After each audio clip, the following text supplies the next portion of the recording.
Hi, all my viewers. You are listening the Alpha King Love Stories, and I hope you will enjoy it. There is one request to all. Please subscribe my channel so I can share with you more stories. Your one subscribe are really mean to me. Now please listen. Chapter 1. The forest was a cage of shadows and whispers. Anya Lan, her breath a ragged stitch in her side, the cold night air burning her lungs. Her bare feet, torn and bleeding from the rocky ground, carried her forward with a desperate, faltering rhythm. She could hear them behind her. The laughter, the crude shouts that promised violation, that sought to strip away the last vestiges of her freedom. They were hunters, rogue wolves from the fractured southern packs, and she was their prey. She had seen what they did to her village, to her home. The smoke still clung to her clothes, a funeral shroud she could not escape. She prayed, not to any old god, but to the very darkness itself, for a miracle, for a crack in the world where she could disappear. But the world remained solid and cruel, and the sounds of pursuit grew closer, a symphony of snapping twigs and guttural growls that tightened around her heart like a cold iron band. Destiny, however, was not listening to her prayers. It was marching. The ground beneath her feet began to tremble, a deep, rhythmic shudder that had nothing to do with her own terrified flight. It was the beat of 100 hooves, the vibration of disciplined power moving through the earth.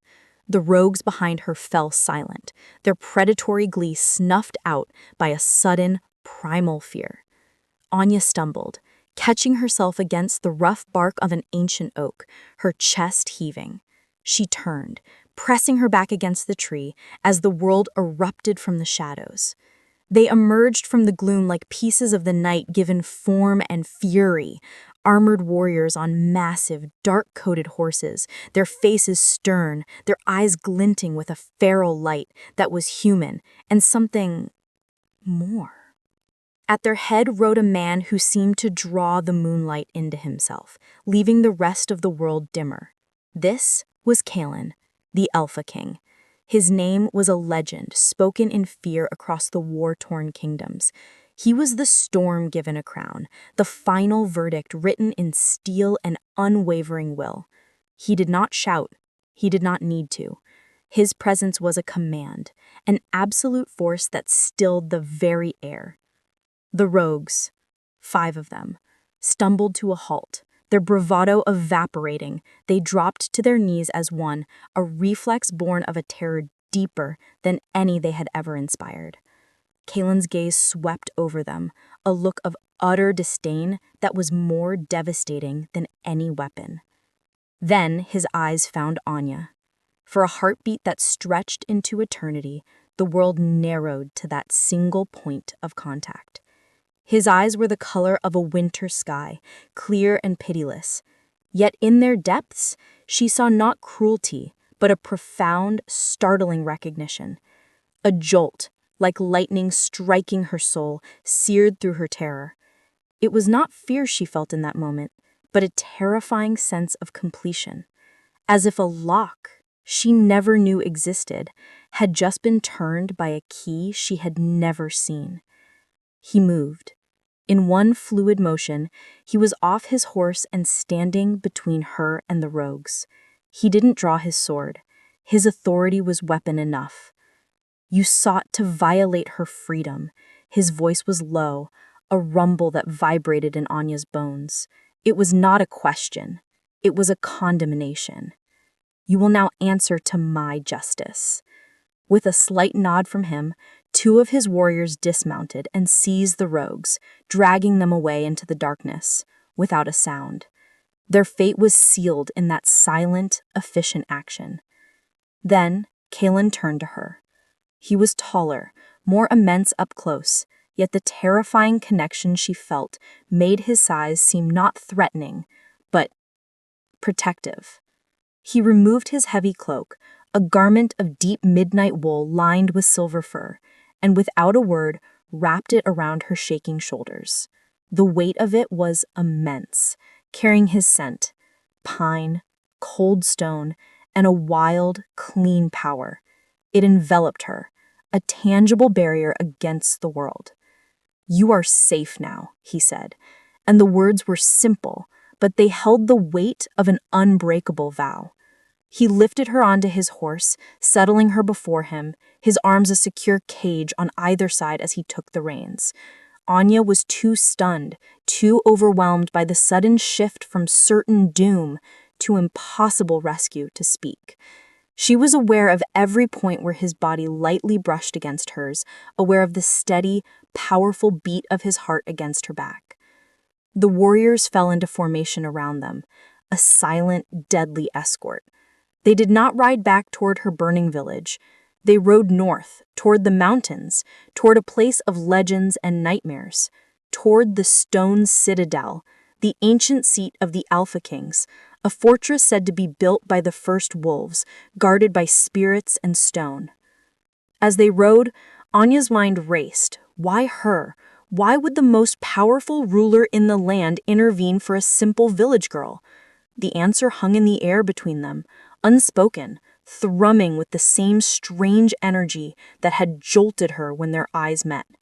She glanced up at the sliver of moon visible through the canopy. It seemed to glow brighter for a moment, casting a silvery path directly upon her. A faint, warm tingling spread across the back of her neck, a mark she could not see. The moon's mark, the sign of a fated bond, a divine pairing ordained by the ancient laws of the wolfkind. She did not know it yet, but Kalen did. He had felt the pull the moment he saw her terrified face in the gloom. His soul, a wild and lonely thing, had roared to life, claiming her. His mate, found in the most unexpected place, at the most perilous time. But fate is a double-edged sword, and its gifts are often wrapped in thorns. As the stone citadel loomed ahead, its towers clawing at the starry sky, Anya felt a different kind of tremor within her. Not fear, not awe, a deep, dormant pulse, like a second heart beginning to beat. It was a secret even she did not know she carried, a hidden power, sleeping in her blood, waiting for the right moment to awaken. A power that could either shield the flame of this kingdom from the coming storm, or become the wildfire that consumed the Alpha King and everything he held dear. The journey was just beginning. And the greatest threat to Kalen might not be the enemies gathering at his gates, but the trembling young woman he now held so protectively in his arms. The journey to the stone citadel was a silent, haunting passage through a world transformed. Wrapped in the Alpha King's cloak, Anya watched the familiar woods of her homeland give way to jagged, unfamiliar mountains. The air grew thinner, sharper, carrying the scent of frost and ancient rock. The rhythmic gait of the massive warhorse was the only sound, a steady drumbeat against the backdrop of a vast, watching silence. Kalen did not speak. His presence behind her was a wall of heat and unyielding strength, his arms a firm boundary against the wilderness. Yet the silence between them was not empty. It was charged, filled with the echo of that terrifying, perfect moment of recognition. Anya's mind was a storm of questions. Who were these warriors whose eyes held the glint of wolves? Why did the king himself ride to the borders? And what was this strange, pulling sensation in her chest? A thread of warmth that seemed anchored to the man whose heartbeat she could feel against her spine. She dared a glance upward. The moon, now full and heavy, bathed the landscape in a spectral silver light. It illuminated Kalen's profile, the strong line of his jaw, the stark planes of his face, the slight furrow of concentration between his brows. He was looking ahead, his gaze fixed on the mountain pass, but she sensed an awareness of her scrutiny. A flicker of something unreadable passed over his features. He was a king, a warrior, a legend of fearsome power. And he had saved her. But he had also claimed her with a quiet, undeniable authority that left no room for argument. The concept of a fated mate was a village tale, a romantic story told to children. It could not be real. And yet her very soul seemed to hum in agreement with his nearness, a maddening, undeniable truth. They rode through the night, and as the first hints of dawn painted the eastern sky in strokes of rose and gold, the citadel came into view. Anya's breath caught. It was not a castle as she knew them. It was a mountain itself, reshaped by titanic hands into walls and towers. It rose from the very bones of the earth, gray and formidable, its peaks lost in wreaths of morning mist. No banners flew, no glint of decorative gold caught the sun. This was a fortress of pure function, of enduring strength. And as they drew closer, they saw the guards. They stood upon the high walls, still as statues, but their eyes followed the approaching party with a palpable, predatory focus. They were not just men. The air around the citadel vibrated with a silent, waiting power. The massive ironwood gates, etched with runes so old their meaning was forgotten, swang open without a sound. They passed into a vast courtyard of seamless stone. The silence here was even deeper, a living thing. Warriors in gray tunics moved with a lethal, efficient grace, their eyes glancing toward their king, and then, with undeniable curiosity and a hint of shock, toward her. Kalen finally dismounted, his movements fluid and powerful. He turned and reached up, his hands encircling her waist to lift her down as if she weighed nothing. Her feet touched the cold stone, and the world tilted. The strange, warm pulse within her gave a sudden, stronger throb, as if answering a call from the very stones underfoot. She swayed, and his hands tightened on her arms, steadying her. "The citadel's energy is strong," he said, his voice low, for her ears alone. It was the first time he had spoken directly to her since the forest. His eyes searched her face, not with pity, but with a sharp, analytical intensity. He was studying her reaction, and what he saw seemed to both confirm and concern him. "Come." He did not offer his arm, but he walked beside her, a half step ahead, his broad shoulders carving a path through the crowd of warriors and servants who had begun to gather. Whispers followed them, a sibilant river of sound. A human girl. From where? The moon mark. Do you see it? Anya's hand flew to the back of her neck, but she felt nothing. She kept her chin up, her back straight, drawing on a well of stubborn pride she didn't know she possessed. She would not cower. She had survived the rogues. She would survive this curiosity. He led her not to a grand hall or a throne room, but through a series of narrower passages, deeper into the heart of the mountain fortress. The air grew cooler, scented with damp stone and the faint, clean smell of mountain herbs. Finally, he stopped before a heavy oak door, banded with iron. He pushed it open, revealing a chamber that was both simple and profound. A large window, unshuttered, looked out over a dizzying chasm and the endless forest below. A fire crackled in a hearth carved from the rock wall. There was a bed piled with furs, a table and chair, and a shelf holding a few old books. It was a room that spoke of solitude, of an occupant who sought the silence of the heights. "These are my private quarters," Kalen stated, standing at the threshold. "This is the most secure place in the citadel." His tone brooked no argument. "My personal guard, Rylan, will be stationed outside. Anything you need, you will ask him." Anya found her voice, though it was little more than a whisper. "Why?" The question hung in the air. Why bring me here? Why all of this?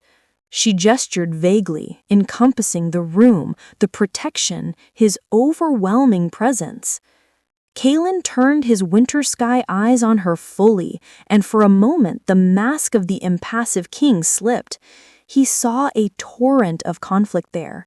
Duty, recognition, frustration, and beneath it all, a raw, untamed possessiveness that made her breath hitch. "The moon does not make mistakes, Anya of the Burning Village," he said, his voice rough. "You are marked. You are connected to this place, to the ley lines that power these stones, in a way that I do not yet understand. And you are connected to me. That makes you a target. My enemies would use you to strike at my heart. So here, in my quarters, under my guard, you will remain safe." He said it as if it explained everything, but it only opened a chasm of more questions. Before she could form another, he continued, his voice dropping even lower. "There is a council in 1 hour. The packs are restless. The Shadow Fang clan from the eastern wastes is moving, encroaching on our borders. They scent weakness. They scent change." His gaze bore into her, and she understood. She was the change. Her arrival had disrupted an already fragile balance. "Rest. You are safe," he repeated, the vow now tinged with a grim certainty. "But the storm is coming." He left then, closing the door with a soft but final click. Anya stood alone in the center of the room, the Alpha King's cloak still wrapped around her shoulders. The warmth of it was both comfort and a brand. She was a guest, a prisoner, a curiosity, a claimed mate. She walked to the window, the vastness of the world stretching below, making her feel impossibly small, and yet strangely significant. That hidden pulse within her beat again, stronger now, a quiet drum echoing the heartbeat of the mountain itself. She thought of his words, "The storm is coming." But as she placed a hand against the cold stone wall, feeling a faint answering vibration, a terrifying thought whispered in her mind. What if she wasn't just a shelter from the storm? What if, somehow, she was the lightning? The silence in the king's chamber was a thick, heavy cloak. It pressed down on Anya, more intimidating than the rogue's shouts had been. In the forest, the danger was clear, a beast she could run from. Here, the danger was subtle, woven into the very stones, hidden in the respectful but piercing glances of the warriors, bound up in the enigmatic, overwhelming presence of Kalen himself. She was a thread pulled from a simple tapestry and thrust into a complex, foreign weave, and she had no idea what pattern she was meant to form. She explored the room, her fingers tracing the smooth, cold stone of the walls. The books on the shelf were histories and treatises on strategy, their pages worn. There were no personal effects, no trinkets, nothing that spoke of a man with private joys. This was the sanctuary of a ruler who lived only for duty, a mind that existed in maps and battle lines. The realization sent a strange pang through her. He was the most powerful being for 100 leagues, and he was profoundly alone. A soft knock at the door broke her reverie. It opened to reveal not the stern Rylan, but a woman. She was older, her dark hair streaked with silver, braided intricately around her head. She wore a simple gray dress, but her posture was straight, her eyes a sharp amber. In her hands she carried a tray with a steaming bowl of broth, bread, and a cup of herbal tea. "I am Ilara," she said, her voice calm and melodic. "I serve the Citadel and the Alpha King. He thought you might be hungry." She placed the tray on the table and gave Anya a look that was assessing but not unkind. "You have had a long journey." Anya's stomach growled, betraying her. She hadn't eaten since before the attack. "Thank you," she said, her voice still rough from disuse and smoke. Ilara nodded, but instead of leaving, she hesitated. "You feel it, don't you? The hum of this place. It calls to you." It wasn't a question. Anya's guard went up. "I feel something, a vibration in the stones." "It is the old power," Ilara said, moving to tend the fire. "The ley lines of the earth converge here. This citadel was built upon a nexus. It is why the first Alpha Kings chose this peak. It amplifies their strength, their connection to their wolves, to their people, and," she turned, her amber eyes locking onto Anya, "it resonates with those who carry a spark of it within them." Anya froze, the bread halfway to her mouth. I am a village girl. I have no power." "A village girl the moon marked for a king? A village girl who stands in the heart of our strongest fortress and feels its heartbeat. The world is not so simple." She sighed, a sound of weary wisdom. "Kalen is a great king, strong, just, unwavering, but he sees the world as a battlefield, allies, enemies, territory to be held. He sees you as a fact, a fated fact to be protected, a vulnerability to be secured. He does not yet see the mystery." "What mystery am I?" Anya whispered. The confession pulled from her. "That is what you must discover, and you must do it quickly. The council gathers. The Shadow Fang clan smells blood in the water. Your arrival is not a secret. A human girl, brought into the Alpha King's own quarters. It is a scandal, a weakness, a puzzle. His enemies will seek to solve that puzzle before he does." With a final meaningful look, Ilara left, the door closing silently. The food tasted like ash. Ilara's words swirled in Anya's mind, mixing with the strange warm pulse that now seemed a constant presence in her veins. A spark within you. Was it the cause of the mark? Or was the mark awakening something dormant?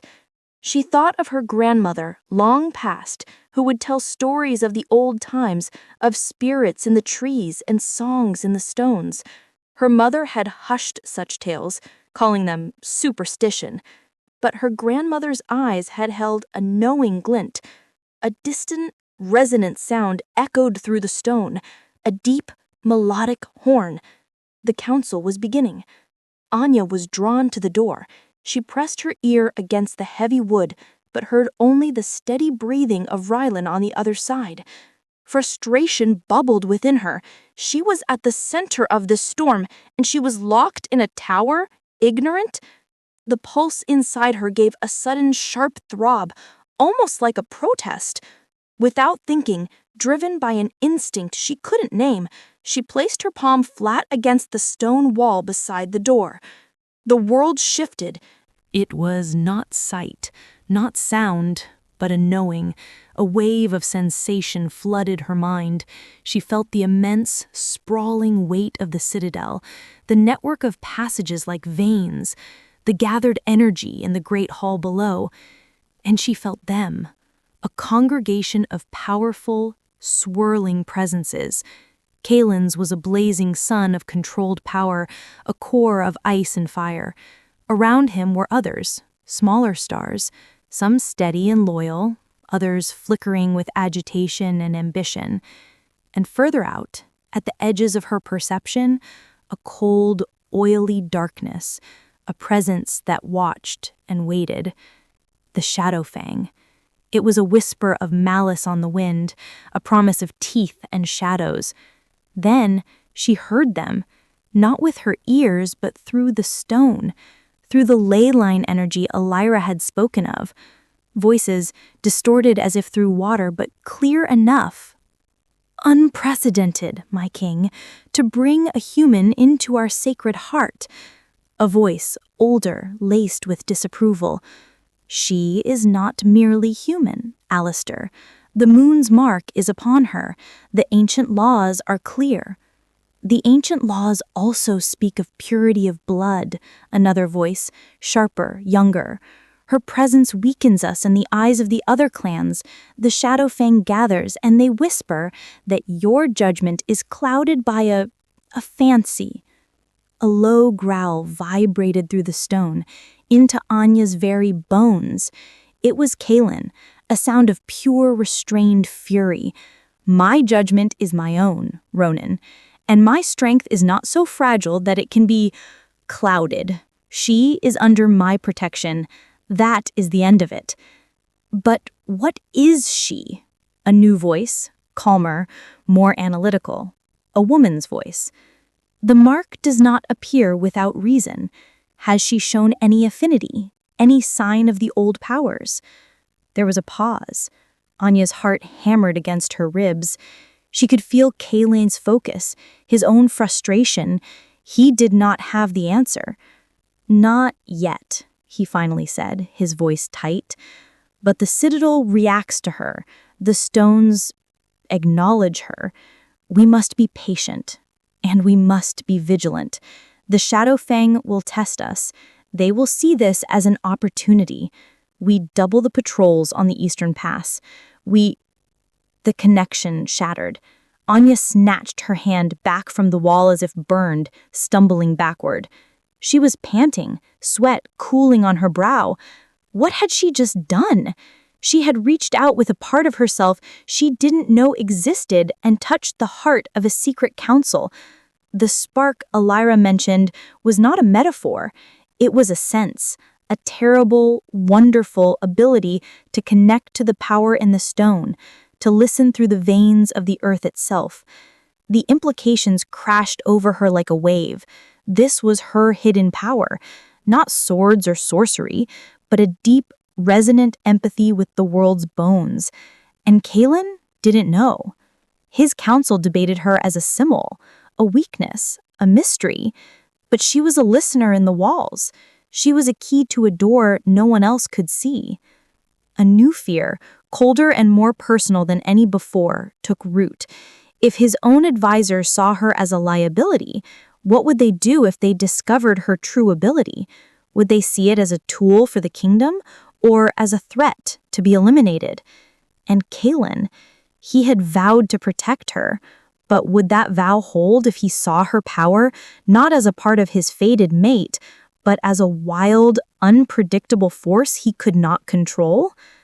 The warmth in her veins had cooled, replaced with a tremor of exhausted shock. She had sought knowledge, and she had found a precipice. She now knew more than any outsider should know. She knew the dissent in the king's council. She knew the gathering threat of the Shadowfang, and she knew her own terrifying potential. But with that knowledge came a crushing burden. She was alone in a fortress of wolves, holding a secret that could either solidify her place at the Alpha King's side or give his enemies the very weapon they needed to destroy him. Outside the chamber window, the sky began to bruise with the colors of dusk. The council would be ending. Kaelin would return, and she would have to look into those winter sky eyes with the echo of his defended, frustrated voice in her mind, and somehow keep the truth of her awakening hidden. The game had changed. She was no longer just a piece to be protected. She had become a player. And the first move she had to make was the most dangerous of all, the pretense of ignorance. The last light of day bled from the sky, painting the chasm outside the window in shades of deep violet and bruised blue. Anya stood motionless by the hearth, the fire's warmth doing little to melt the cold knot of anxiety in her stomach. The echo of the council voices, the terrifying awareness of her own new sense, the weight of her secret, all of it churned inside her, a silent tempest. She heard the heavy tread of boots in the corridor, long before the door opened, a rhythm she was already learning to recognize. Kaelin entered, the scent of cold air and tension clinging to him. He dismissed the door with a slight gesture, and it closed, leaving them alone in the firelit chamber. For a long moment, he simply stood, his gaze sweeping over her as if taking inventory. She was still wrapped in his cloak, her small frame nearly swallowed by it. "You did not eat much," he observed, his eyes flicking to the barely touched tray. "I wasn't very hungry," Anya replied, her voice carefully neutral. She found she could not meet his eyes for long. The connection between them pulsed, a live wire, and she feared he would see the knowledge, the fear, the secret shimmering in his gaze. He moved to the fireplace, bracing an arm against the mantel, staring into the flames. The light played over the hard lines of his face, deepening the shadows under his eyes. He looked weary, not in body, but in spirit. The burden of kingship was a tangible thing upon his shoulders. "The council is concerned," he stated, the word a diplomatic understatement for the discord she had overheard. "About me," Anya said. It wasn't a question. He turned his head, his winter sky eyes capturing yours. "Yes, about what your presence means, about perceived weakness, about tradition." A muscle ticked in his jaw. "They do not understand what the bond is. They see only the surface." "And what do you see?" The question escaped her, bold and quiet. He was silent for so long she thought he wouldn't answer. The fire crackled between them. "I see a thread," he said finally, his voice low and rough. "A thread that was loose in the tapestry of the world, and now it has been pulled taut, connecting to me. I do not know its origin or its full length. I only know it is strong, and it is now part of my pattern. To cut it would unravel something fundamental, not just for me, for the balance here." He pushed away from the mantel, taking a step toward her. "You asked me why. That is the only answer I have. It is a feeling, a certainty in my blood. The same certainty that tells me when a storm gathers on the wind or when an enemy moves in the dark." His honesty disarmed her. He wasn't speaking of romantic fate, but of a primal, tactical reality. She was a fact of his existence now, like the Citadel or the border wars. To be protected, yes, but also to be understood, because an unknown variable on the battlefield was a danger. Her secret suddenly felt like a betrayal of this stark, honest assessment. "I don't feel like a thread," she whispered, looking down at her hands. "I feel like a pebble dropped into a still pond. The ripples are spreading, and I don't know what shores they will touch or what they will disturb." "Then we will learn the nature of the pond together." The "we" struck her, a simple, inclusive word that held more promise and more peril than any vow of protection. "Starting tomorrow, Alara will begin to instruct you in our ways, our history, the basics of the old powers that flow here. You must understand the world you are in." Panic, sharp and sudden, lanced through her. Instruction in the old powers? What if her spark flared in front of Alara's keen eyes? What if they tried to test her and discovered the depth of her connection, her ability to listen through stone? She needed time to understand it herself, to control it. "Is that necessary?" she asked, trying to keep her voice light. "Can I not just stay here, out of the way?" A frown, slight but definite, touched his brow. "Hiding is not safety, Anya. Ignorance is a vulnerability. My enemies will exploit what they do not understand. You must learn enough to be aware, to not be a passive target." His gaze intensified, piercing. "Unless there is a reason you fear such lessons." Her heart stuttered. He was too perceptive. "No," she said, too quickly. "No reason. I'm just tired, and everything is new." He accepted this with a slow nod, though the assessing look didn't entirely leave his eyes. "Rest, then. Alara will come for you at dawn."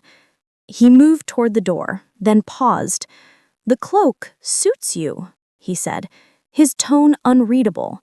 Then he was gone, leaving her once more in the profound silence, which now seemed to hum with the echo of his words and the terrifying prospect of the morning. Sleep was impossible.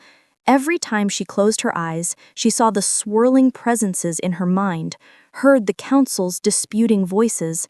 She lay on the bed of furs, staring at the ceiling, feeling the deep, silent pulse of the citadel through the mattress of pelts and the stone beneath. Tentatively, cautiously, she reached out with her new sense, not to listen, but just to feel. She let it flow gently, like spreading her fingers through still water. She felt the solid, sleeping bulk of the mountain. She felt the quiet watchfulness of the guards on the walls, their energy like low-banked embers. She felt the deeper, older slumber of things far below, in the roots of the world. And then she felt something else, a cold spot, a place where the natural resonant hum of the stone was muted, distorted. It was within the citadel, not far, a pocket of nullity, or worse, a presence that actively dampened the old power. It felt wrong, like a sickness in the earth's flesh. It was near the lower levels, near the storerooms and the ancient, unused crypts. It felt wrong, like a sickness in the earth's flesh. It was near the lower levels, near the storerooms and the ancient, unused crypts. Driven by a dread she couldn't name, Anya sat up. This was not listening to a counsel. This was sensing a flaw in the citadel's very foundation. Was this what the Shadowfang sought to exploit? A weakness in the stone itself? She had to know. She had to see if her sense could pinpoint it. She slipped from the bed, moving silently to the door. She knew Rylan was outside. She pressed her palm against the wood, not to listen, but to extend her awareness through it. She felt Rylan's steady, vigilant energy, a pillar of loyal energy. She focused past him, down the corridor, mapping the internal pathways of the fortress in her mind, following the thread of her perception toward that cold, silent blot. It led downward, through winding stairs, past the barracks, deep into the mountain's belly. The sense of it grew stronger, a chilling emptiness that greedily swallowed the natural resonance.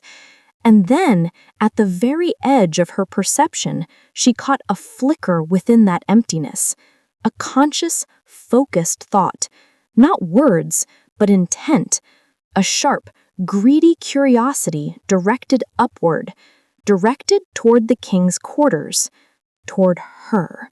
She recoiled, her sense snapping back into her so violently she gasped, stumbling back from the door. Someone was down there, someone with an ability to shield themselves from the old power, or perhaps someone so devoid of it they created a void. And they were aware of her. They were probing. The reality of her situation crystallized with icy clarity. The threat was not just beyond the walls. It was inside. It was in the stones. She had a power that could detect this infection, this spy in their midst. But revealing that power would paint a target on her back brighter than the moon's mark could ever. The king's enemies within would see her as a threat to be silenced. The enemy without would see her as a key to be captured. She crawled back into the bed, pulling the furs around her, shivering not from cold, but from a terror that seeped into her marrow. Kaelin believed the greatest danger was outside, from the Shadowfang clan. He was securing the walls, doubling the patrols. But the true danger, for her at least, was already within. A silent, cold presence hiding in the deep places, now aware of her resonance. Her first instinct was to run to Kaelin, to tell him everything. But the memory of the council's voices stopped her. Her presence weakens us. A fancy. What is she? If she went to him now, with a tale of sensing a spy through the stones, would he believe her? Or would he see it as the fearful fancy of an overwhelmed human girl? Would his protective instincts harden into doubt? She could not risk it. Not yet. She needed proof. She needed to understand her own ability, to control it, before she could reveal it. Dawn was still hours away. Anya lay in the dark, her senses stretched taut, listening not with her ears, but with her soul to the heartbeat of the fortress. She monitored the cold, distant blot, a sentry against a silent enemy. She was no longer just a pebble in a pond. She had become the watcher in the deep, the secret guardian of a secret she could not yet share. And as the first gray light touched the window, she knew her lessons with Alara were no longer just about history. They were her training ground. She had to learn, and learn quickly, how to hide her light, how to master this strange gift before the darkness hiding in the cold, silent corners of the citadel decided to come looking for its source.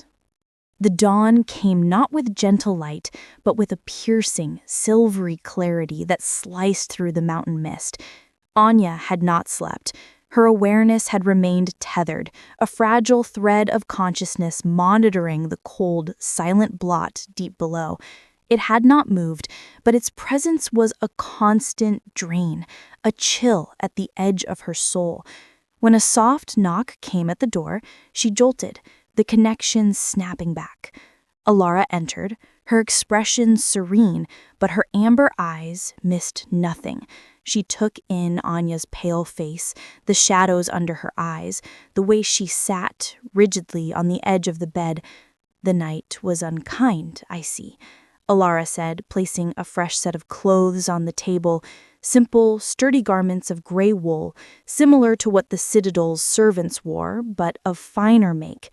The stones speak loudly when one first learns to listen. It can be overwhelming. Anya's breath caught. She looked up, meeting Alara's knowing gaze. "You know." "I suspected," she corrected gently. "The old power does not wake for everyone, and for those it does, the awakening is often preceded by disquiet. Come, wash, dress. Your education begins not in a library, but in the heart of the citadel." The routine was calming. The water was cold, bracing, washing away some of the fatigue. The new clothes felt strange, but clean, free of the scent of smoke and fear. Following Alara through the corridors was a lesson in itself. Anya kept her new sense tightly reined in, a conscious effort like holding her breath. She focused instead on the physical reality, the smooth, cool stone underfoot, the distant sounds of clanging metal from the forges, the low murmur of voices. Warriors nodded respectfully to Alara, their eyes flicking to Anya with a mix of curiosity and wariness. They did not go to a classroom. Alara led her to a place Anya had not seen before, a vast, circular chamber open to the sky. It was nestled in an inner courtyard, shielded by the highest towers. The floor was a mosaic of polished river stones, forming a complex, spiraling pattern that seemed to shift in the morning light. In the center stood a single monolithic pillar of pure, milky quartz, veined with threads of gold. The air here hummed, a gentle, pervasive vibration that resonated in Anya's teeth. "The convergence," Alara said, her voice hushed with reverence. "This is the nexus, the place where the ley lines meet. The quartz pillar conducts and amplifies the old power. It is the source of the citadel's strength, the wellspring from which the Alpha Kings draw their authority." She turned to Anya. "What do you feel?" Anya didn't need to extend her sense. The power here was an ocean, and she was standing on the shore. It was immense, beautiful, and terrifying. The warm pulse within her sang in harmony with it, a faint echo to a colossal chord. "I feel everything," she whispered, her voice trembling. "I feel like standing inside a heartbeat." Alara nodded, satisfied. "Good. Recognition is the first step. Now, control is the second. The power is a river.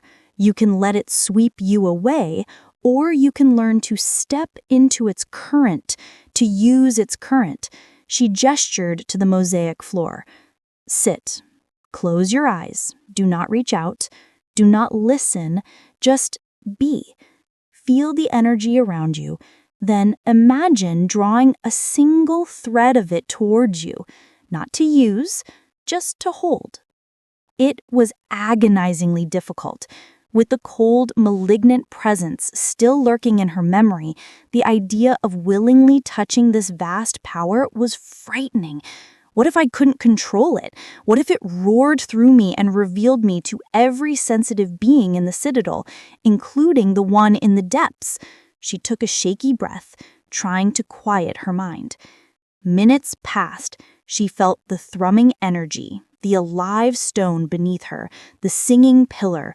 Slowly, hesitantly, she imagined a single silvery strand, like a thread of moonlight, separating from the chorus and drifting toward her.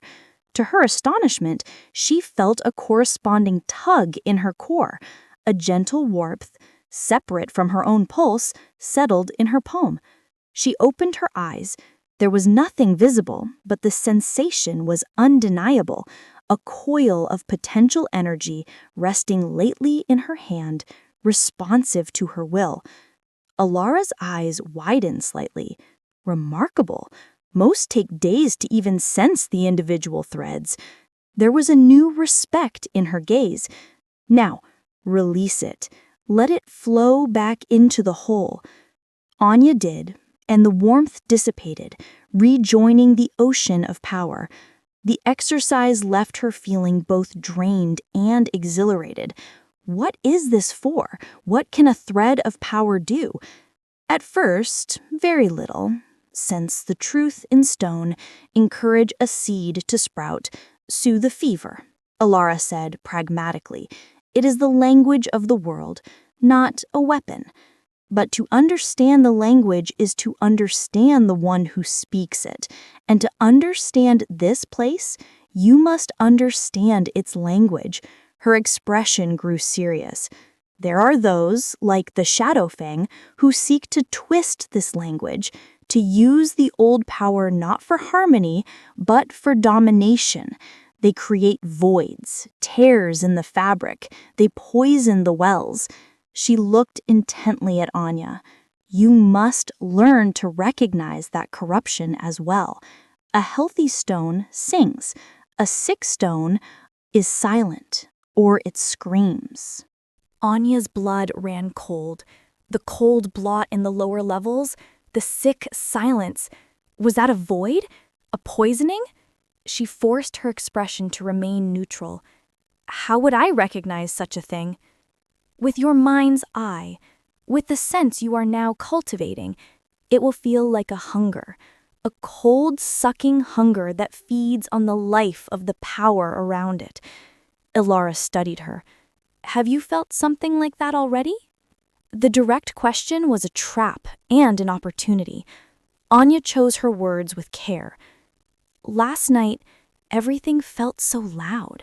There was a moment, just a feeling of something quiet. Too quiet.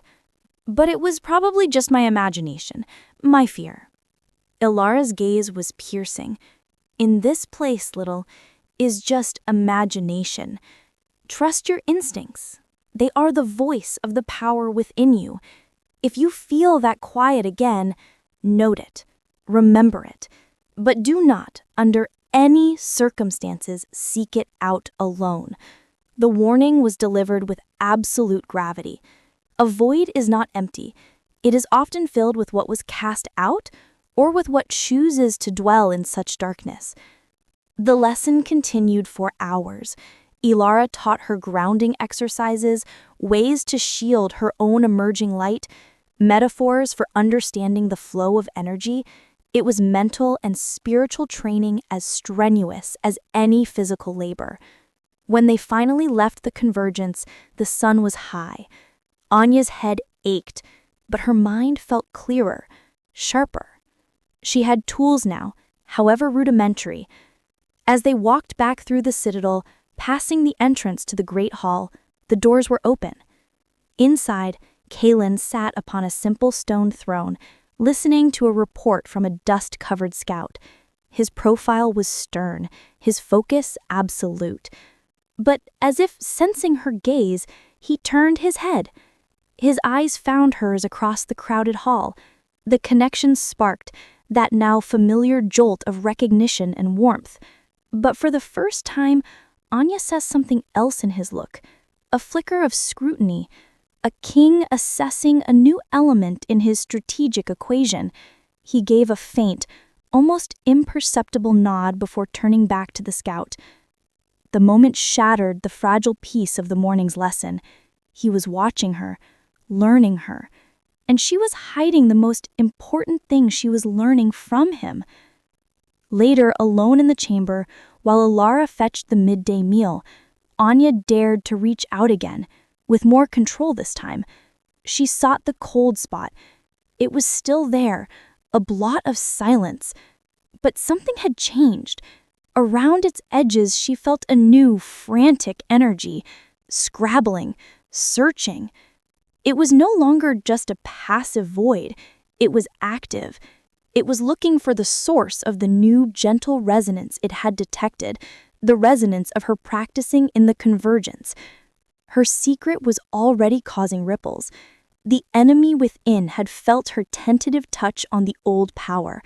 The hunt, it seemed, was beginning, and she, the novice, the hidden listener, was now the quarry.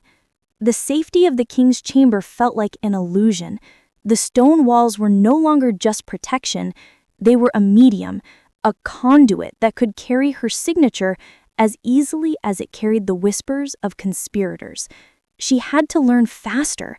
She had to understand this gift, not just as a sense, but as a means to survive.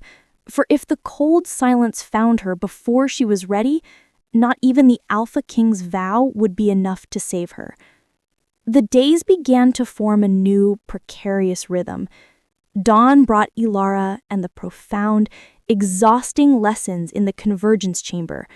Anya learned to distinguish between the different notes of the old power, the deep bass hum of the mountain's roots, the brighter, quicker energy of flowing water deep within the rock, the whispering song of the wind through the highest towers.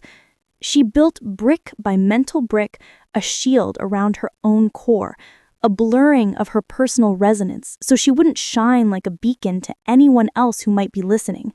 Every exercise was performed under the shadow of the cold, silent blot below, a constant reminder of why she needed to learn. Kalen was a distant storm. He was often away from the citadel, riding the borders with his warriors, a grim force patrolling the edge of his fraying kingdom. When he was present, his interactions with Anya were brief, intense, and disconcertingly formal. He would ask Ilara for a report on her progress. He would inquire if her needs were met. Sometimes he would simply stand in the doorway of theirs chamber, his gaze sweeping over her as if confirming she was still there, still whole. The thread of their connection thrummed between them, a taut, live wire of unspoken awareness, but he never acknowledged it directly. He was the king, and she was a responsibility, a mystery to be solved, a point of strategic concern. His focus was the gathering threat of the Shadowfang, a threat that grew more tangible with each scout's report. It was during one of his absences that the silence broke. Anya was in the convergence, sweat beading on her forehead, as she tried to weave two threads of energy into a simple, stable knot, an exercise in focus and control.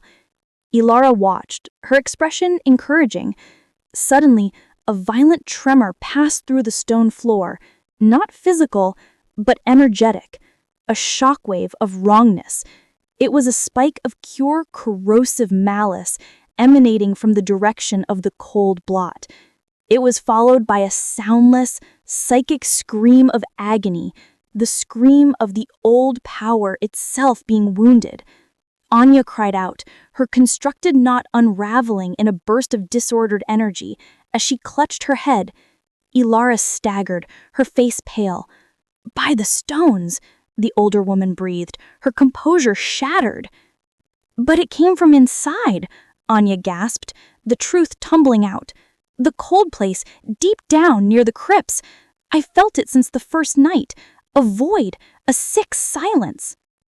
Ilara's ember eyes locked onto hers, not with surprise, but with grim confirmation. "You should have told me. You should have told him." "There was no proof, only a feeling," Anya protested, but the excuse sounded hollow even to her own ears.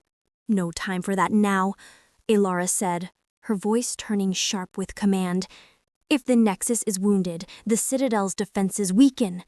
Every enemy at our gates will feel it. Come." She grabbed Anya's arm, not roughly, but with an urgency that brooked no argument, and pulled her from the chamber. Instead of heading upward to safety, Ilara led her down. They took narrow servants' passages, stairs that wound deep into the mountain's belly. The air grew colder, damper. The usual hum of the citadel was distorted here, frayed and sickly. Anya's senses, now acutely tuned, recoiled at the pollution. It was like walking into a room where the air had been poisoned. They emerged into a vast, low-ceilinged cavern, the ancient crypts.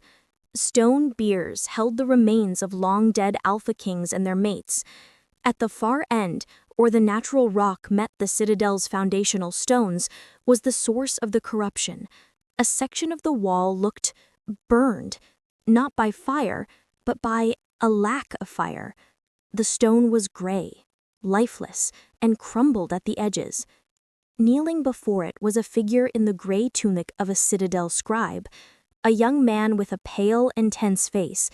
His hands were pressed against the dead stone, and from his fingertips seeped a darkness that was more than shadow. It consumed the faint, dying song of the old power there, feeding on it, spreading the necrosis. He sensed them and turned. His eyes were hollow, consumed by the same darkness that dripped from his hands. "You feel it," he hissed, his voice echoing strangely in the cavern. "The little human spark, the anomaly. He brings you here and you vibrate with a power you don't understand. You are the key, your resonance. It is the frequency that weakens the fabric. I just had to amplify it." He smiled, a terrifying rictus. "The Shadowfang sends its regards. They offer a world where strength is pure, not diluted by human starlight." This was no warrior. This was a tool, a weapon placed inside their walls, a cancer. And he believed she was the cause. Before Anya could react, Ilara stepped forward, her hands raised. Amber light, warm and solid as honey, flowed from her palms, pushing against the creeping darkness. "You are a fool, Kaelin." She spat the name. He was known to her. "You have let them poison your mind and your gift. This is not strength. This is rot." The scribe, Kaelin, laughed. "My gift was always too weak for the glorious ones, so I found a new gift. The gift of silence. The gift of ending songs." He focused on Ilara's light, and the darkness coalesced into a spear, lancing toward her.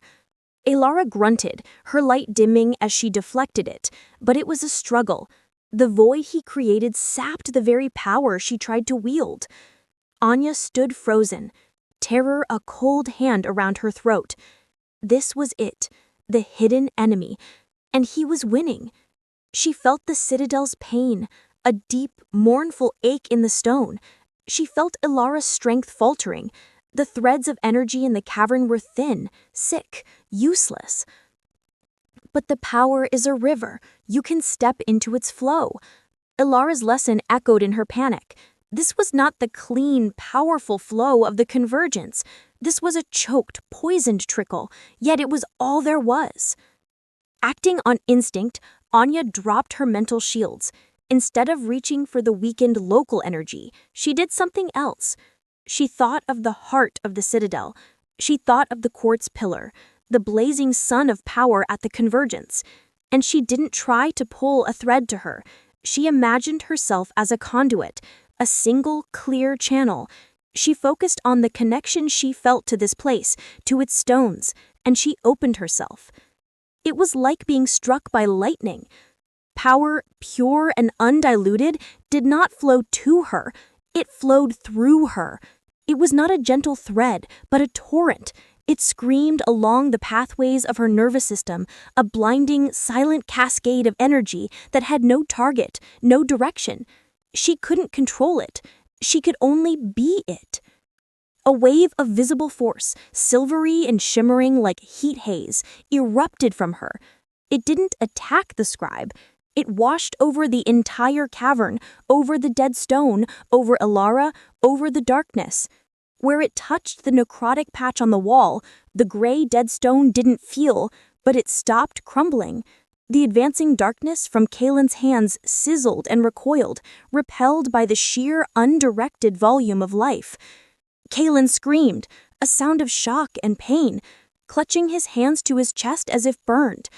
The foreign darkness around him writhed and condensed, then with a sound like a sigh, it dissipated, leaving only the natural gloom of the crypt. He collapsed, unconscious or dead, Anya didn't know. The torrent through her ceased as suddenly as it had begun. Anya fell to her knees, gasping, every nerve ending on fire, her vision swimming. She felt hollowed out, scorched from the inside.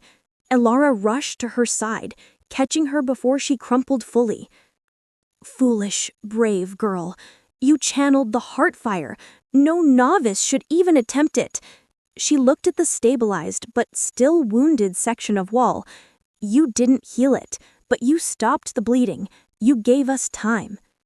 Boots pounded in the passage. Rylan and a squad of guards burst into the crypt, drawn to the psychic shockwave. They took in the scene. The unconscious scribe, the damaged foundational stone, Elara holding a trembling Anya. "What happened here?" Rylan demanded with his sword drawn. Elara looked from the wall to Anya's ashen face. She made a decision. An attack on the Nexus. This traitor was the instrument. He is a void caster, a tool of the Shadowfang. She paused, her arm tightening around Anya. "The Lady Anya sensed the disturbance. She led me here. The traitor was overcome by a surge of the old power when he tried to defile the stones, a defensive reaction of the citadel itself. It was a lie, a graceful, protective lie that shielded Anya from being the focus.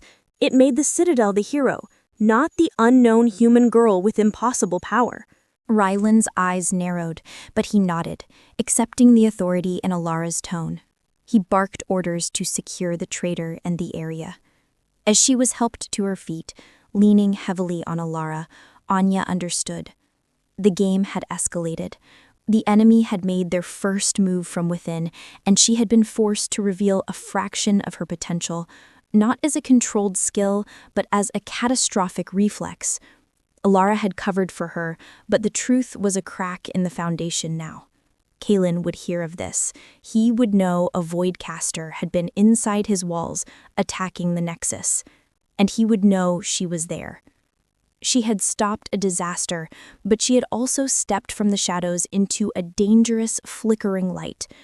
The Alpha King was returning to a citadel under siege from within, with a fated mate at its center who was no longer just a mystery, but a volatile, unpredictable force. And the storm on the horizon was now crashing against their very gates. The citadel did not sleep that night. A palpable tension, sharper than any blade, wound through its stone corridors. Guards moved in pairs, their eyes scanning shadows with new suspicion. The news of the traitor and the crypts, a traitor poisoning the foundational stones, spread in hushed, horrified whispers. The attack was not an assault from without, but a cancer from within. Trust, the bedrock of any fortress, had been fractured. Anya was confined to the king's chambers, not by order, but by the sheer, trembling exhaustion that held her captive. Her body felt like glass that had been heated and cooled too quickly, seemingly whole, but ready to shatter at the slightest touch. The torrent of power she had channeled had left a searing emptiness inside her, a hollow echo where the warm, familiar pulse used to be. Alara had given her a bitter herbal draught that pulled her into a deep, dreamless sleep for a few hours, but she awoke well before dawn, the silence in the room a physical weight. She knew he was back before the door opened. The thread between them, which had been a faint, strained hum, suddenly pulled taut, vibrating with a storm of emotions, cold fury, relentless worry, and a driving, urgent need for answers. The door swung inward, and Kalen filled the space. He was still in his travel-stained armor, dust from the hard ride clinging to his boots and cloak. The scent of cold wind and pine and something darker, the metallic hint of potential violence, entered with him. He dismissed Rylan with a glance, and the door closed, leaving them in the firelit quiet. For a long moment, he just looked at her, his winter sky eyes sweeping over her form on the bed, taking in the pallor of her skin, the shadows that seemed carved beneath her eyes. The intensity of his gaze was a brand. "Report," he said, the single word a command, stripped of any gentleness. Anya pushed herself up, pulling the furs around her. "Alara told you?" "I have heard Alara's report," he interrupted, his voice low and controlled, which made it all the more dangerous. "He spoke of the traitor, the void, the Citadel's defensive reaction. Now I will hear yours, from the moment you first sensed this cold spot." He took a step closer, his presence dominating the room. "Do not omit anything. My fortress has been breached at its core. I will have the truth." This was it, the moment of reckoning she had feared and postponed. She met his gaze, drawing on a reservoir of courage she didn't know she had left. She told him. She spoke of that first night, the overwhelming flood of sensation that had let her overhear his counsel, the cold, silent blot she had discovered. She confessed her fear, her decision to hide her awakening, her need to understand before revealing a power that frightened her. She described the lessons with Alara, the growing control, and then the violent attack in the crypts, the scribe's words, the torrent of power she had unwittingly channeled.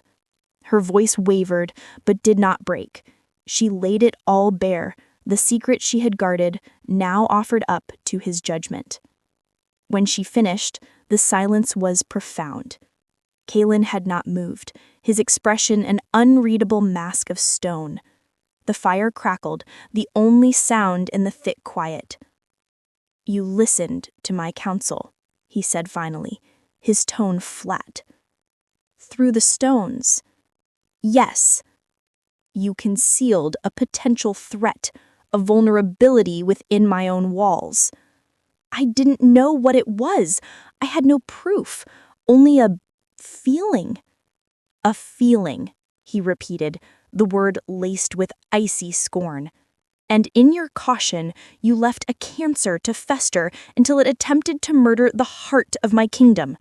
He took another step, looming over her. "Your power is not a quiet spark, Anya. It is a conduit, a floodgate. You channeled the core energy of the convergence without training, without focus. You could have vaporized yourself. You could have brought this mountain down on our heads." Shame and a hot spike of defiance warred within her. "I stopped him. I stabilized the wound." "By luck," he thundered, the control snapping. A flicker of raw, feral light glinted in his eyes, a glimpse of the wolf beneath the king. He ran a hand through his hair, the gesture of sheer frustration. "The moon's mark gave me a mate, and destiny handed me a walking catastrophe?" The words cut deeper than any rogue's blade ever could. They confirmed her darkest fear, that he would see her power only as a threat, a liability. The connection between them writhed in agony. "Then send me away," she whispered, her voice breaking. "If I am such a danger, remove me. Let the storm find me elsewhere." He went utterly still.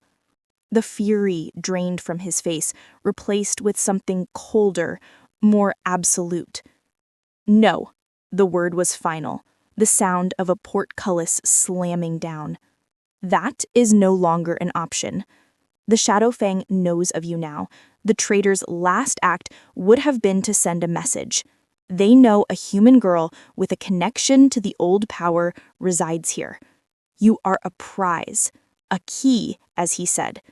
To send you away is to deliver you to them gift-wrapped. And anything they want, I must deny them. He began to pace, a caged predator. Your power is a fact. Your ignorance is the threat. That ends now. Alara's gentle lessons are over.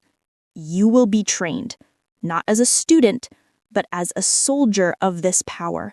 You will learn control if it burns the mind from you. You will learn focus if it takes every waking hour, because the next attack will not be a lone scribe in a crypt. It will be an army at our gates, and they will be coming for you. He stopped, pinning her with his gaze. You wished not to be a passive target. Congratulations. You are now the primary objective. Prepare yourself. He turned and strode toward the door. Kaylin, she called out, his name strange on her tongue. He paused, his back to her. Do you believe him? That my resonance weakens the fabric here? That I am the cause? He was silent for a long moment. When he spoke, his voice was weary, stripped of anger. The enemy will use any lie, any half-truth to sow doubt. Your power is different. It is vast and untrained. Whether it is a weakness or a strength remains to be seen. That, he said, looking over his shoulder, his eyes meeting hers with a stark, unforgiving honesty, is entirely up to you. He left, and the chamber felt larger, emptier, and more suffocating than ever before. Anya sank back into the furs, his words echoing. A walking catastrophe, a soldier, the primary objective. The fragile illusion of being a protected guest had shattered completely. She was an asset, a weapon to be forged, a point of critical vulnerability. The Alpha King's mate was not a cherished partner, but a strategic problem of the highest order. And as the first gray light of a harsh, new day filtered through the window, Anya realized the true nature of her bond with Kaylin. It was not a romance.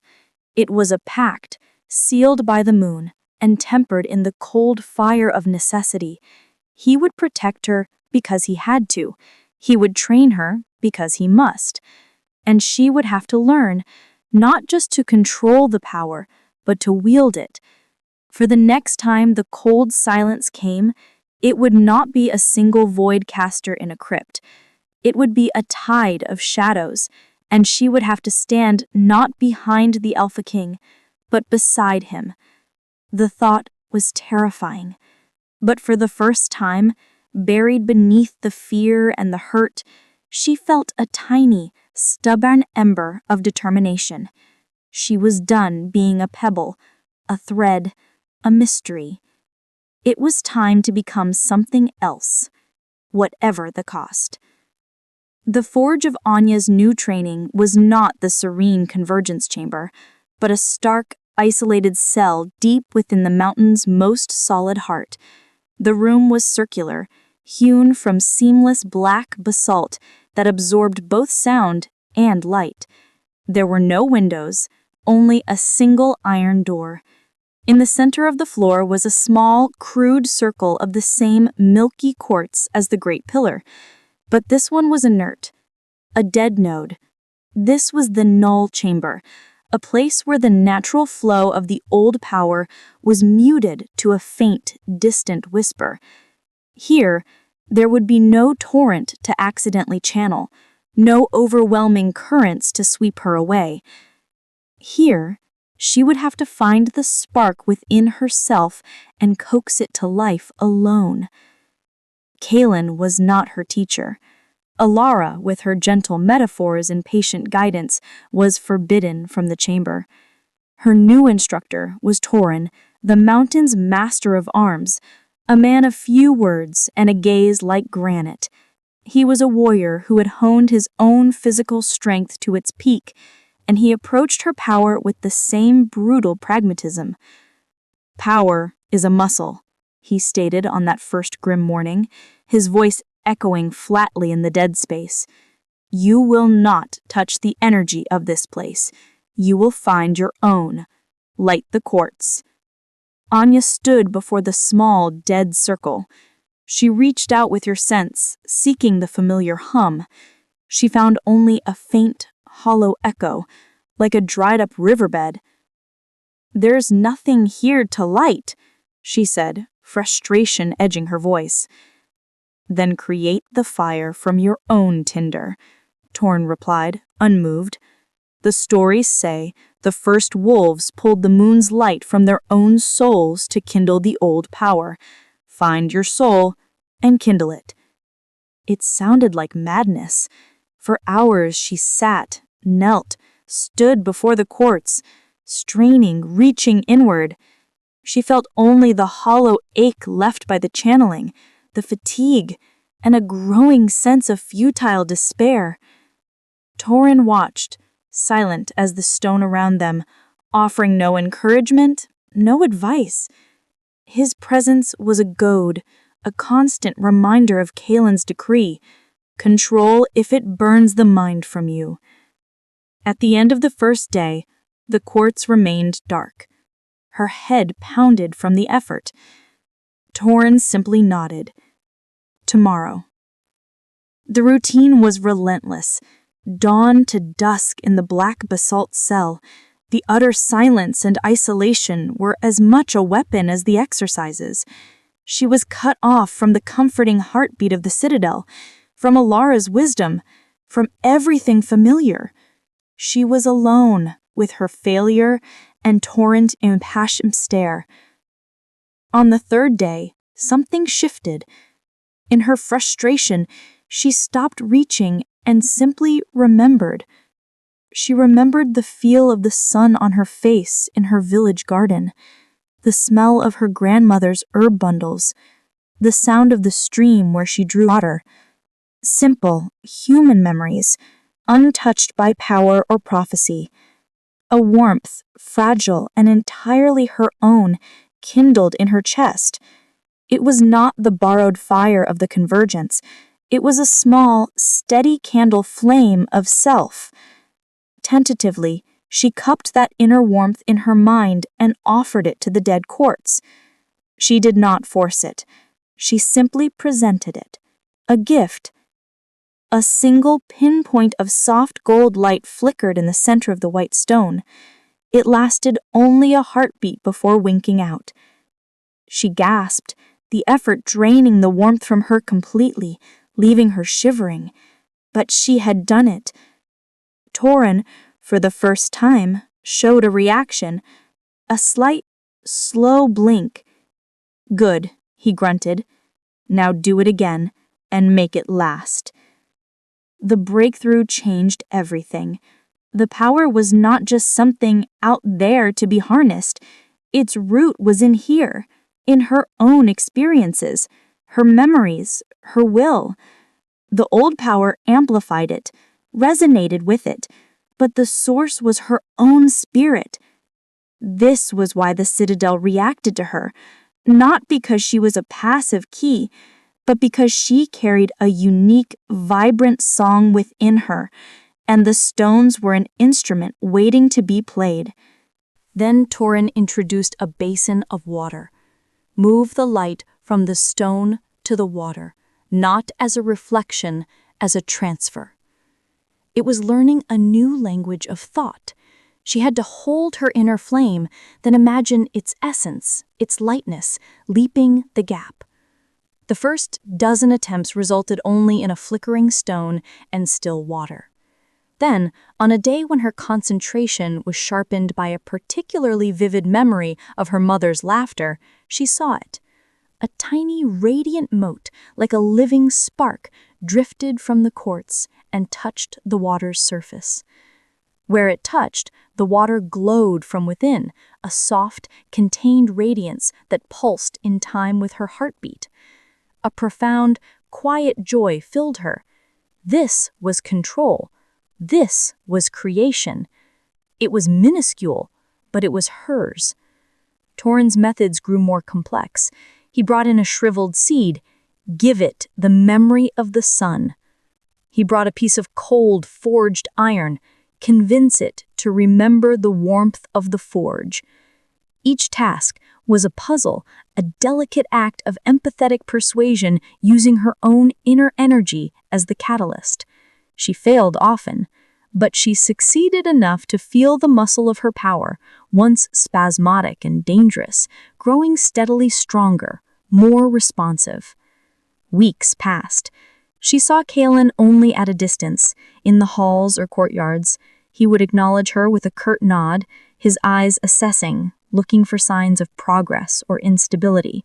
The thread between them was there, a constant, low hum of awareness, but it was strained, stretched thin by his cold strategy and her isolated toil. There was no comfort in it, only a persistent, undeniable truth. One evening, after a grueling session where she had successfully made a dormant crystal shard chime with a sound only she could hear, Torin did not immediately dismiss her. He studied her, his granite features thoughtful. You learn, not quickly, but deeply. You build from the foundation, not the roof. This is good. It was the closest to praise she would ever get from him. The king wishes to see your progress. Tomorrow, you will demonstrate in the convergence. Anya's heart leapt into her throat. The convergence, the ocean of power, the site of her first catastrophic loss of control. To go back there, to perform under Kalen's scrutinizing gaze, it felt like being asked to light a candle in a hurricane. I'm not ready, she said, the words escaping before she could stop them. Torin's gaze was unyielding.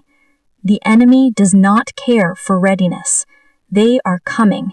The scouts report the Shadowfang clan mobilizes its full strength. They move toward the eastern pass. You will demonstrate tomorrow. Be ready. That night, in the king's chamber, sleep was again a stranger. She stood at the window, looking out at the moonlit chasm. The warm pulse within her was stronger now, a steady, self-sustaining glow, no longer just an echo of the citadel. She had found her own flame. Tomorrow, she would have to prove it could not only survive, but hold its own against the crushing pressure of the Alpha King's expectations and the immense power of the convergence.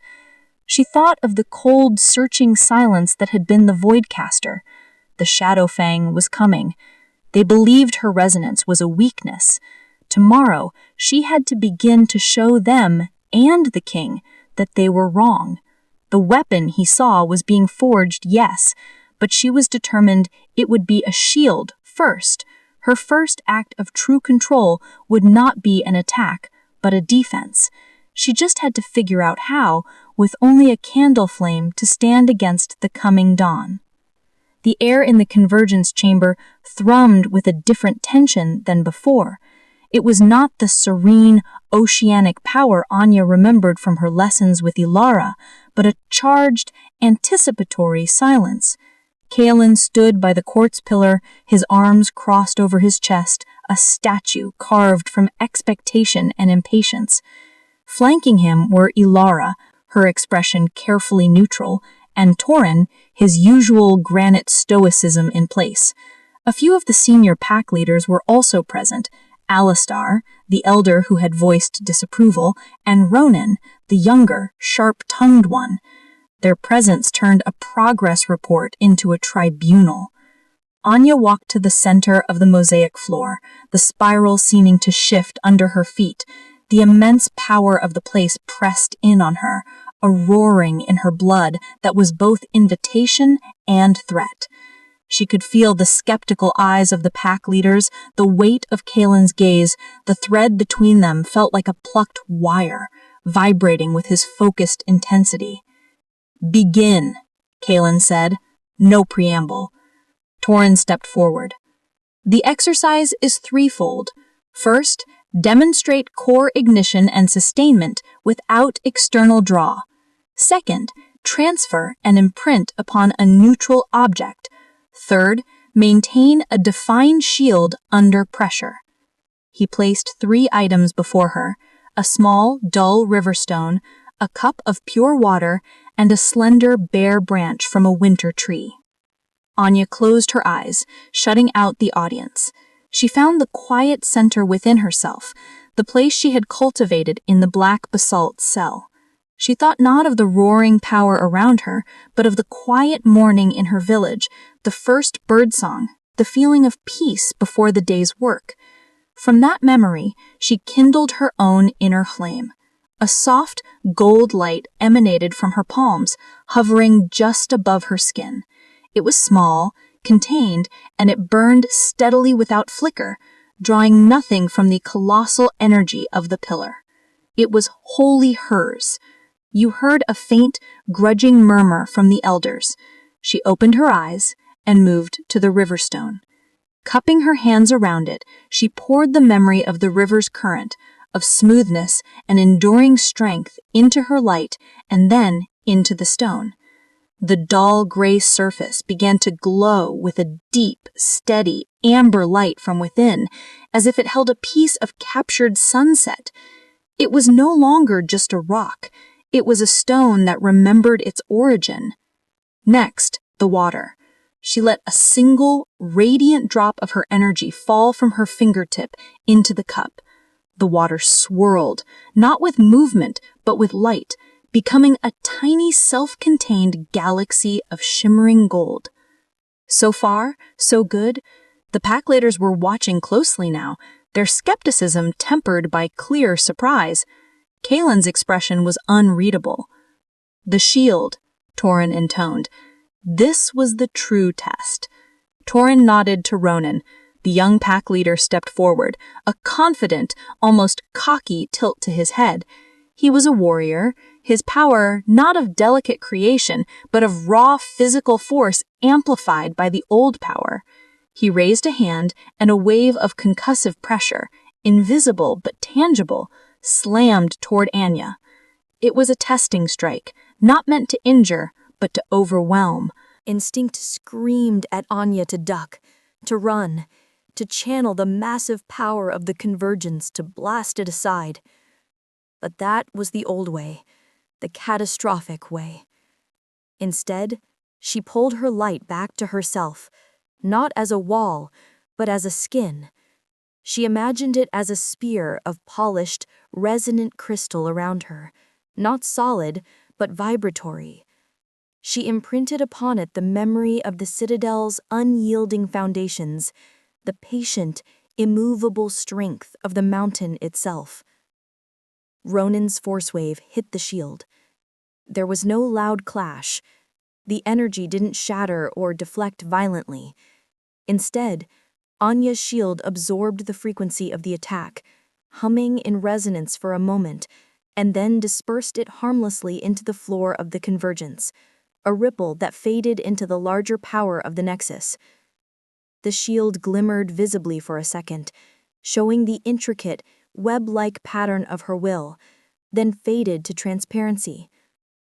Anya stood untouched, breathing a little heavily, but steady. A profound silence fell. Ronan's confident smirk had vanished, replaced by stark shock. Alistair's eyebrows were nearly in his hairline. Ilara allowed herself a small, proud smile. Torin gave a single, firm nod. Kalen pushed away from the pillar. He walked toward her, his boots silent on the mosaic. He stopped before her, his eyes scanning her face, then the now dormant stone and the glowing water. The winter in his gaze had thawed slightly, not into warmth, but into a fierce, blazing calculation. "Explain the shield," he commanded, his voice low in the quiet chamber. "It's not a barrier, it's a tuning fork. It matches the frequency of the attack and neutralizes it through harmony, not opposition. It uses very little of my own energy. It borrows the principle of the stones. They don't fight the wind, they endure it." Kaelin stared at her for a long moment. The thread between them hummed, and for the first time, she felt something from him other than frustration or duty. It was a spark of genuine, strategic interest, a recognition of a useful tool. A dissipating shield, he mused, almost to himself. Not a wall, but a filter. He looked at Torin. Can it be scaled? Torin shrugged. The principle is sound. The limit is her focus and the strength of the memory she uses to define the shield's nature. A mountain is strong, but slow. A river would adapt, but might be pierced. Kaelin turned his focus back to Anya, and it was like being caught in a beam of cold sunlight. The enemy does not attack with one warrior's push, girl. They attack with claws and shadow, with cries that shatter mind and stone. Can your tuning fork defend against corruption? Against a void? The question hung in the air. She thought of the cold, sucking silence in the crypt, the way it had fed on power. Her shield was based on resonance, on harmony. A void was the absence of both. "I don't know," she answered honestly, "but a wall would not have worked against it either. It would have been eaten. Perhaps the answer is not to shield against the void, but to refuse to acknowledge its emptiness, to fill it with a memory so strong it cannot be negated." Ilara drew a sharp breath. "The memory of origin," she whispered, as if speaking of a holy thing. Kaelin's eyes narrowed. "What is that?" "An old theory," Ilara said, her voice awed. "That the first stones of this place were laid with not just strength, but with a song of creation, a memory of the world being born. If one could channel that, it would be an antidote to corruption, a light no void could swallow, because it is the light of is, rather than the darkness of is not." All eyes turned to Anya. The pressure was suffocating. They were already leaping from a simple shield to legendary, theoretical powers. "I can't do that," Anya said, panic rising. "I can barely make a stone glow." "But the principle is the same," Kaelin said, and there was a relentless drive in his voice now. He saw a path, a weapon, and he would forge it. He said you defend with memory, with identity. The Citadel's identity is its origin. You must learn it. You must remember it for the stones, so when the silence comes, they do not forget what they are. He turned to Ilara. "You will teach her the histories, the true histories, the songs of the laying of the first stone." He finally looked back at Anya, and his command was absolute. "You have shown control. Now you must show purpose. The Shadowfang moves. They will be here in less than a fortnight. You will learn the memory of origin. You will become the living remembrance of the Citadel. Your power will not be a weakness, Anya. It will be our foundation. Do not fail." He strode from the chamber, the pack leaders following in his wake, already arguing in low tones about the implications. Ronan shot her a last, unreadable look, no longer disdainful, but wary, measuring. Anya stood alone in the center of the convergence, the glowing water and the sunlit stone at her feet. She had passed the test. She had proven her control. And in doing so, she had been given an impossible task. They wanted her not just to wield a power, but to embody a myth, to remember a song no living soul had heard. The weight of the mountain, of the coming war, of Kaelin's fierce, demanding hope settled upon her shoulders, heavier than any stone. The shield was her idea of defense.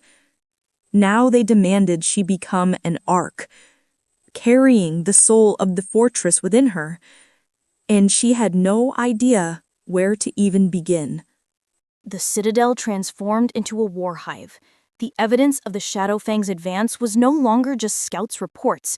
It was in the grim set of every warrior's jaw, the relentless clang of the forges working day and night, the stockpiling of supplies in the lower vaults.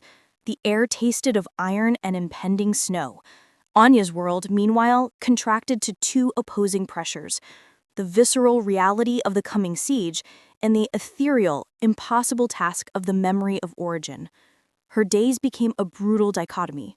Mornings were spent with Alara, not in the convergence, but in the deepest archives, caverns lined with stone tablets and brittle scrolls older than the kingdom itself. The air smelled of dust and slow decay. Here, Ilara taught her not through exercises, but through stories, the true histories, as Kaelin had commanded. "Forget the kings and the battles," Ilara said, her fingers tracing the archaic runes on a tablet so worn they were almost ghosts. "You must learn the story of before, of the why." She spoke in a low, rhythmic voice, painting pictures with words. She told of the time of howling winds, when the world was raw spirit and shifting form, of the first wolf, not a beast, but a concept, stability, territory, pack. It saw the chaos and longed for a place to be. It called to the moon, not as a goddess, but as a mirror, a source of constant, reflective light in the turmoil. "The moon answered," Ilara whispered, the words seeming to make the dust motes dance in the sliver of light from a high window. It did not give power. It showed the first wolf its own reflection, its potential for order. And with that understanding, the first wolf sang. It sang the first song, a melody of boundary and belonging. And the stones, which had tumbled, mindless in the chaos, listened. They recognized the song as a memory they wished to have, a memory of being part of something. So they gathered. They shaped themselves, not by force, but by desire. This peak rose. The first stones of the citadel clicked into place, not laid by paw, but drawn by cord. That song, that initial moment of conscious creation, that is the memory of origin. It is not a spell. It is a truth, a foundational truth. Anya listened, rapt. It was beautiful. It was also utterly intangible. How did one remember a song that predated memory? How did one channel a concept? The traitor in the crypt, his void was the opposite, wasn't it? Not a song of creation, but a silence that denies it. Ilara nodded gravely. Exactly. The Shadowfang has turned from the song. They embrace the silence before the first howl. They believe strength comes not from belonging, but from taking, from making voids. Your shield works on harmony. To counter a void, you must offer not a different frequency, but the very idea of frequency, the fact of song. It was philosophy as warfare. Anya's head ached. Her afternoons were a harsh contrast. Torin took her to the high walls. No more black basalt sills. Now her training was conducted against the backdrop of the looming eastern pass, where the enemy would come. The wind whipped her hair, and the sense of vast open vulnerability was a shock after the deep archives. "The theory is nothing without application," Torn barked over the gale. "You understand the memory as a tale. Now you must feel it as a fact. In this stone," he slapped the merlin of the battlement, "in this wind, the origin is here. Find it." He would have warriors, often Ronin and his cadre, launch controlled bolts of disruptive energy at her as she stood on the wall. The task was not to shield herself, but to shield a section of the wall itself, to make the stone remember it was unbreakable, part of the first song. She failed, repeatedly. A bolt would strike and she would panic, throwing up a personal shield while the stone beside her scorched and cracked. The warrior's respect, grudgingly given after her demonstration, began to wane again. I saw it in their eyes. A fascinating theory, but on the wall, as the cold wind bit and the reality of war approached, she was still the human girl, struggling. Kielin was a ghost during these days. He was everywhere and nowhere, in the war councils, riding the perimeter, inspecting the fortifications. But he always seemed to know her progress, or lack thereof. She would feel his gaze from a high tower as she failed on the walls. The thread between them was a cable of tense, silent expectation. He had given her a mission critical to his kingdom's survival, and she was fumbling it. The breaking point came 5 days before the estimated arrival of the Shadowfang host. A storm rolled in from the east, a foul weather that felt like a herald. Thunder growled not in the sky, but in the stones, a disharmonious echo of the citadel's pulse. Torin, in a ruthless simulation, had Ronan and 2 others launch a combined, sustained assault on a curved section of the outer wall, a place where ancient repairs had left a subtle weakness. "Defend it," Torin ordered. Anya stood before the stone, the cold rain lashing her face. She reached for the memory. She thought of Ilara's stories, of the first song. It was a picture in her mind, a silent story. The warrior's energy, a crackling, discordant mix of force and a creeping, dampening chill meant to imitate the void, slammed into the wall. She threw up her harmonizing shield, but it was designed for a single pure frequency. This was a cacophony of malice. Her shield shuddered, began to fray at the edges. The stone behind her groaned. A hairline crack splintered up from its base. Panic, bright and blinding, consumed her. The stories were just stories. I couldn't do it. I was going to fail, and the wall would break, and it would be my fault. And then she didn't think of the first wolf. In her desperation, she thought of her own origin. Not the cosmic one, but the human one. The memory of her father, a stonemason, teaching her how to choose a rock. "See, Anya, the good stone has a song. Tap it. Listen." She remembered the clear, ringing tone of a perfectly solid block and the dull thud of a flawed one. She remembered the pride of placing a stone that fit, that added to the wall's strength. It was a humble memory, a human memory of creation. Without plan, she poured that into her fraying shield, not the song of the first stones, but the song of a well-chosen, well-placed stone, the memory of craft, of care. Her shimmering shield, which had been about to shatter, suddenly solidified. But it didn't just solidify, it changed. The harmonic web glowed with a warm, earthy light. Where the discordant enemy energy touched it, the chaos didn't disperse, it was absorbed and transformed. The malicious chill became a cool steadfastness. The shattering force became reinforcing pressure. The hairline crack in the wall didn't vanish, but it stopped spreading. The stone itself seemed to darken, to become more dense, more present. The assault ceased. Ronan and the others stared, panting, their expressions stunned. The section of wall stood, whole, and somehow stronger than before, a faint, comforting hum emanating from it. Torin approached, staring at the stone, then at Anya. Rain dripped from his brow. "What did you do?" he asked, his voice devoid of its usual gruffness, filled only with pure curiosity. I didn't remember the origin," Anya said, trembling from effort and shock. "I remembered my origin, what it means to build, to make something that lasts." Torin was silent for a long moment. Then he nodded, once. He said, "Perhaps that is the same thing. The first song was not about majesty, it was about wanting a home. You remembered a home. He turned his head, looking toward the central keep. The king must see this. But Anya was already looking there. On a high balcony, open to the storm, stood Callan. He was too far for her to see his expression, but his posture was rigid, his focus absolute. He had seen it all, the failure, the panic, and the unexpected, humble salvation.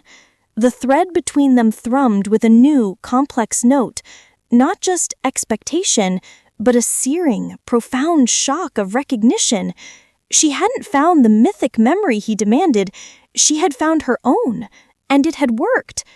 As she was led from the rain-lashed wall, the repaired section humming softly at her back, Anya understood. The citadel didn't need her to recite an ancient, forgotten song. It needed her to remember that every stone, every act of building, every heart that sought a home was a verse in that song's endless continuation. The enemy traded in silence and negation. Her power, her true power, was not in echoing the first note, but in singing the next one. The question now was, would that be enough when the full symphony of shadows descended upon them? The storm broke, leaving behind a world scrubbed raw and glittering under a hard, cold sun. The citadel, however, had no time for the cleansing. The repaired section of the wall, now nicknamed the Remembering Stone by the warriors who patrolled near it, stood as a testament to Anya's breakthrough.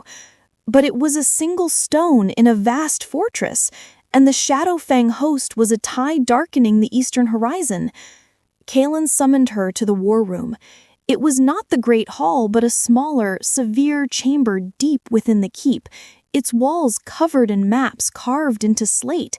The air smelled of charcoal, oil, and cold tension. He stood at the head of a heavy stone table, flanked by Torin, Alara, Alistair, Ronan, and his most trusted war leaders. Anya felt every eye upon her as she entered, a fragile human thread in a tapestry of grim, predatory strength. He said, "Report on the wall's condition," to Torin, not as a greeting. "Stable," Torin replied.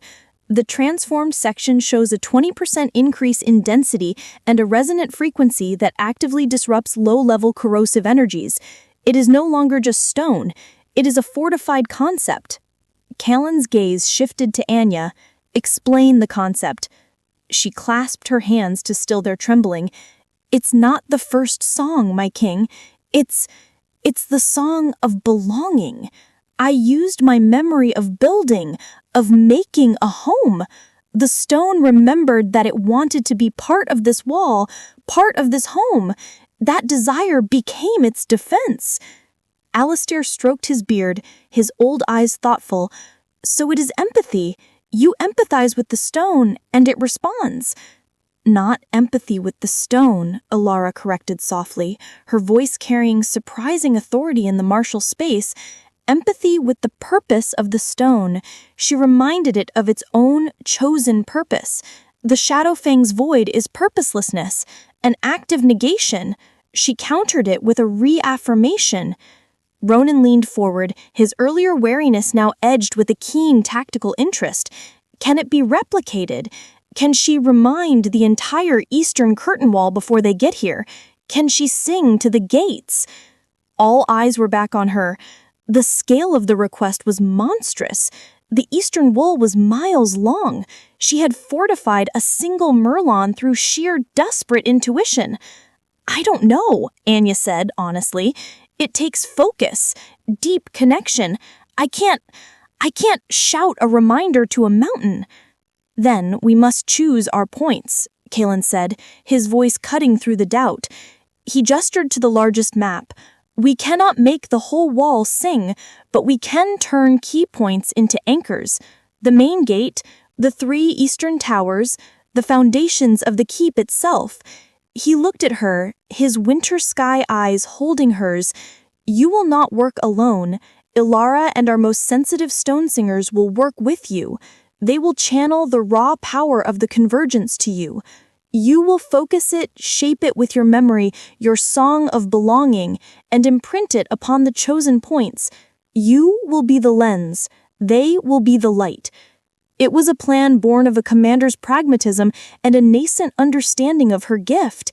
He was not asking her to be a lone savior, but to be a component in a larger machine of defense. The responsibility was still crushing, but it felt shareable.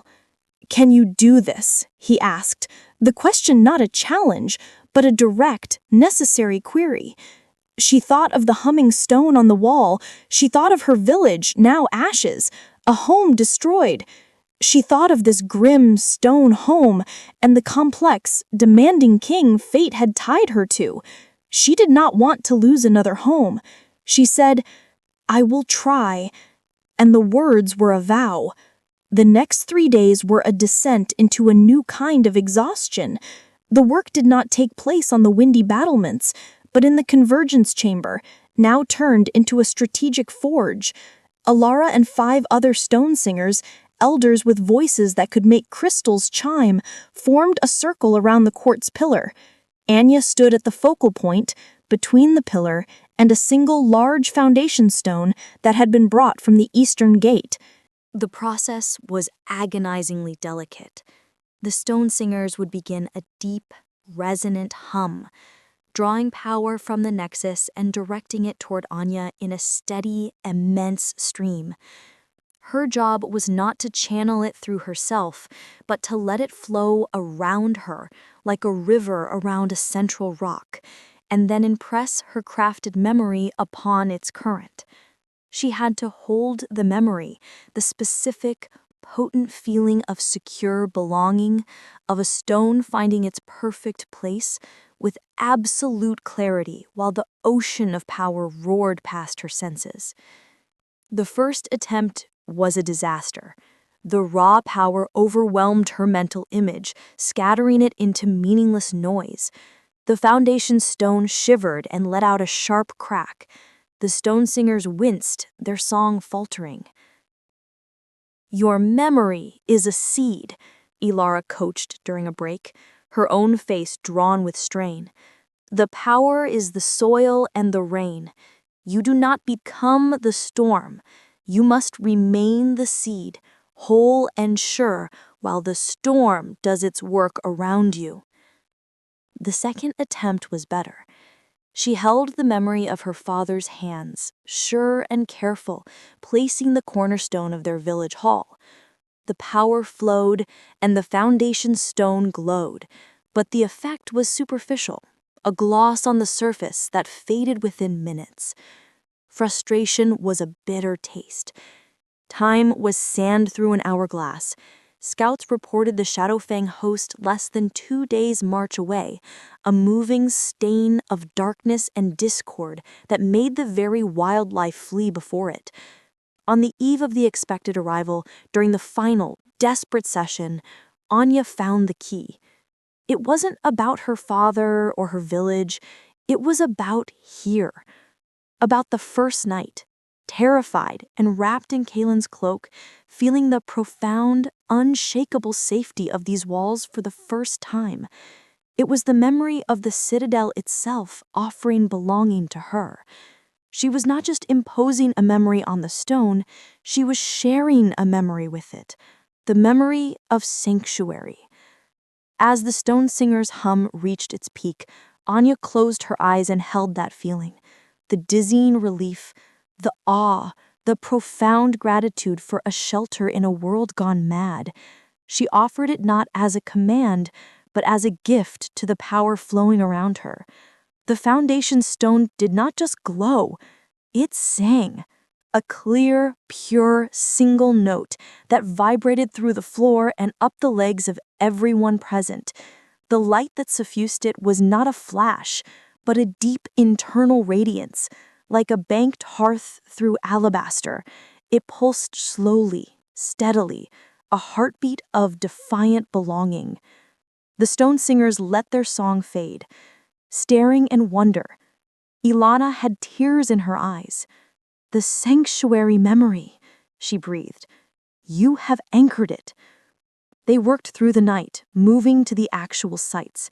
The main gate, under the anxious eyes of the guards, thrummed to life, its iron-bound oak feeling as immovable as the mountain.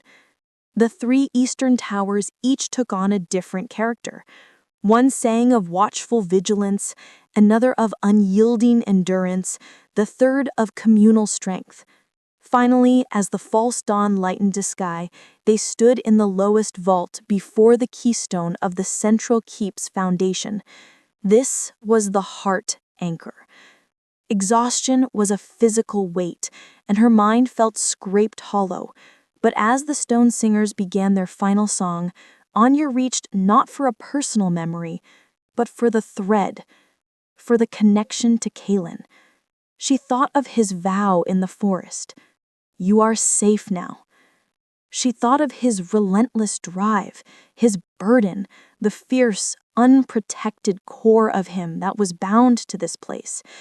She poured the memory of his protective vow, of her own burgeoning, complicated need to protect this place that protected him, into the converging power. The keystone ignited with a silver-gold light so bright they had to look away. When it faded, the stone looked ordinary, but the air around it vibrated with a profound, deep peace, an absolute certainty of place. The entire citadel seemed to let out a sigh, a settling, as if a dislocated joint had been slid perfectly back into its socket. Anya slumped, caught by Alara. She had done it. The anchors were set. She was half carried back to the king's chamber as true dawn broke. Kaelin was there, having just returned from the final deployment of troops on the walls. He saw her state, the pallor, the tremors of overexertion. He dismissed Ilara with a nod. For a moment, he just looked down at her, where she sat on the edge of the bed. The thread between them was vibrant, humming with the echo of the anchors, especially the last one, which carried his own imprint. "You have given my fortress a soul," he said quietly, the words stark with awe. "Not just strength, a will to remain." "It has always had one," Anya whispered, her voice raspy. "I just reminded it." He knelt before her, a sudden, shocking movement that brought him to her eye level. He didn't touch her, but his closeness, the intensity of his focus, was its own kind of touch. "When the battle comes," he said, his voice low and urgent, "you will stay in the heart of the keep. The anchors will hold. You have done enough." She saw the fear then, not for his kingdom, but for her. The strategic asset was suddenly terrifyingly personal. The realization was a warmth that fought through the exhaustion. "And you?" she asked. He stood, the mask of the king sliding back into place, but his eyes remained on hers. "I will be where I am needed, on the wall, in the fray." He turned to leave, then paused at the door. "The thread," he said, not looking back. "If it frays, you will know." Then he was gone to take his place at the head of his defenders. Anya lay back, the citadel's new, singing anchors a lullaby in the stone around her. She had fortified their home. Now the Alpha King would defend it. And she, trapped in its heart, could only wait and listen and pray that the connection between them, the thread of fate, of vow, of a nascent unspoken bond, would not be the first thing the coming shadow sought to sever. The world held its breath. Then it exhaled shadow.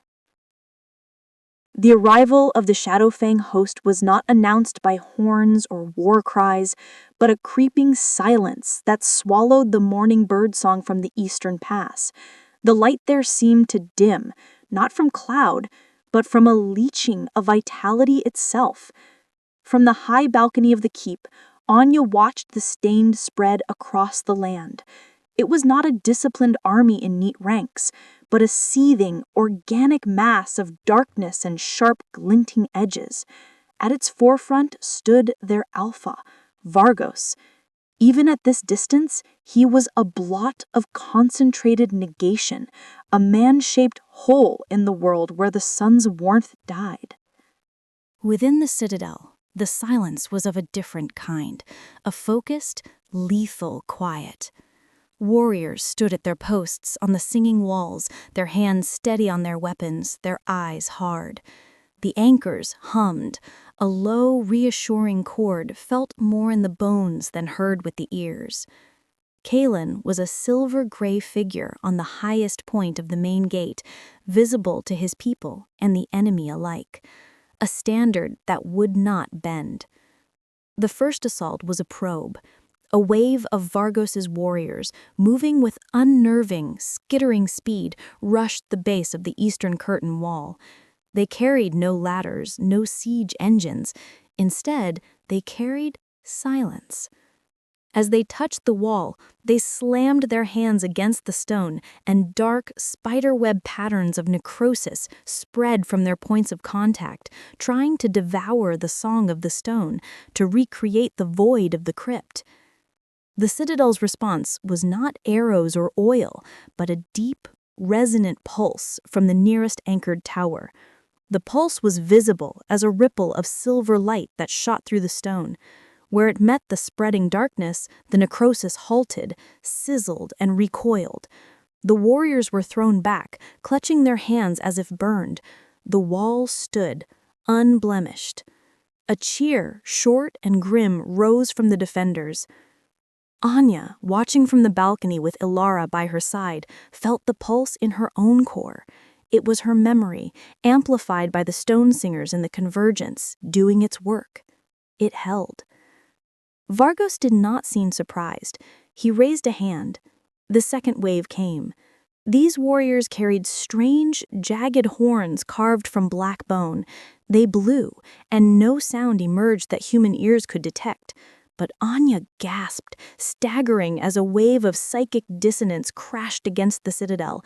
It was a scream of anti-song, a targeted weapon aimed not at the stone, but at the will holding the song together, at her.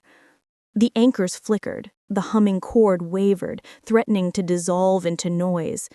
Pain, sharp and sickening, lanced behind Anya's eyes. She felt the memory of sanctuary, of belonging, being attacked, being questioned. You do not belong here. You are a lie. Your song is stolen. Hold it! Ilara's voice was sharp in her ear, her hand gripping Anya's arm. The memory is true. The stone knows it is true. Do not listen to the lie.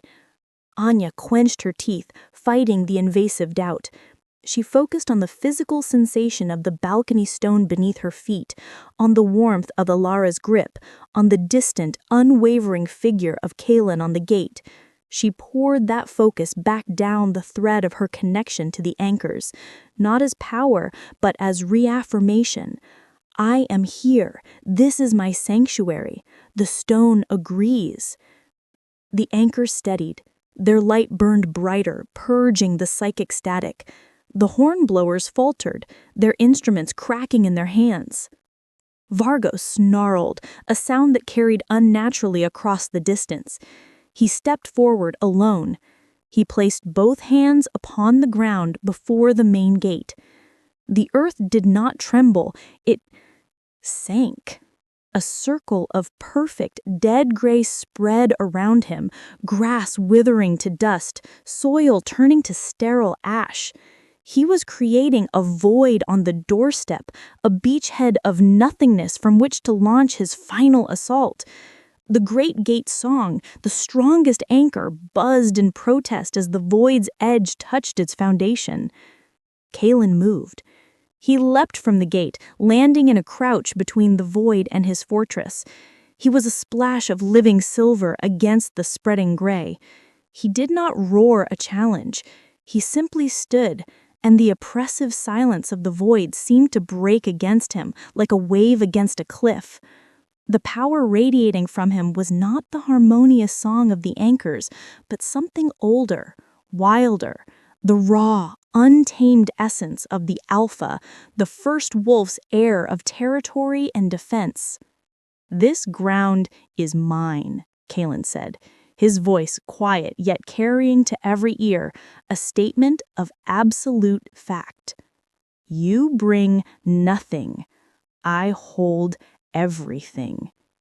Vargos rose, his form seeming to blur with shifting shadows. "You hold dust, sung to by a human ghost. I bring the peace of the eternal quiet." He lunged. What followed was not a battle as men fight. It was two opposing principles given flesh and fury. Kalen was movement, grace, and devastating force. A lightning strike, a landslide. Vargos was absorption, negation, a vortex that sought to drain the light and life from every blow. Where Kalen's claws passed, stones sparked. Where Vargos's shadows touched, the vibrant grass died. Anya watched, her heart a trapped bird in her throat.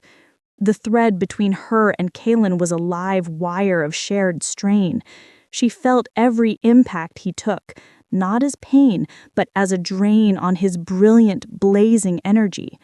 She felt the chilling suction of Vargos's void as it tried to extinguish Kalen's light. She was helpless, a spectator to the duel that would decide everything. The void around Vargos was growing, inching towards the gate. The gate song was now a strained, high whine. Kalen was being forced back, not by strength, but by the exhausting effort of simply existing in the encroaching negation. He needs an echo, a desperate thought flashed in Anya's mind. His truth needs a chorus. She acted without thinking. She turned from the balcony, running not away, but into the keep, down towards the heart anchor, the keystone in the lowest vault. Alara called after her, but she didn't stop. She burst into the vault. The keystone glowed with its soft, profound light. She fell to her knees before it, placing her hands upon it. She didn't try to channel power. She opened the thread. She opened herself completely to the bond, to the memory of Kalen's vow, of his unwavering stand. And she poured that awareness, that witness, into the keystone. She wasn't singing her own song this time. She was reflecting his. The keystone flared, its pulse changed, syncing not with her memory of sanctuary, but with the relentless, defiant rhythm of Kalen's heart.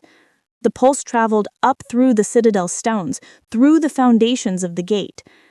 On the battlefield, Kalen staggered as a new surge of energy, familiar and alien at once, flooded into him.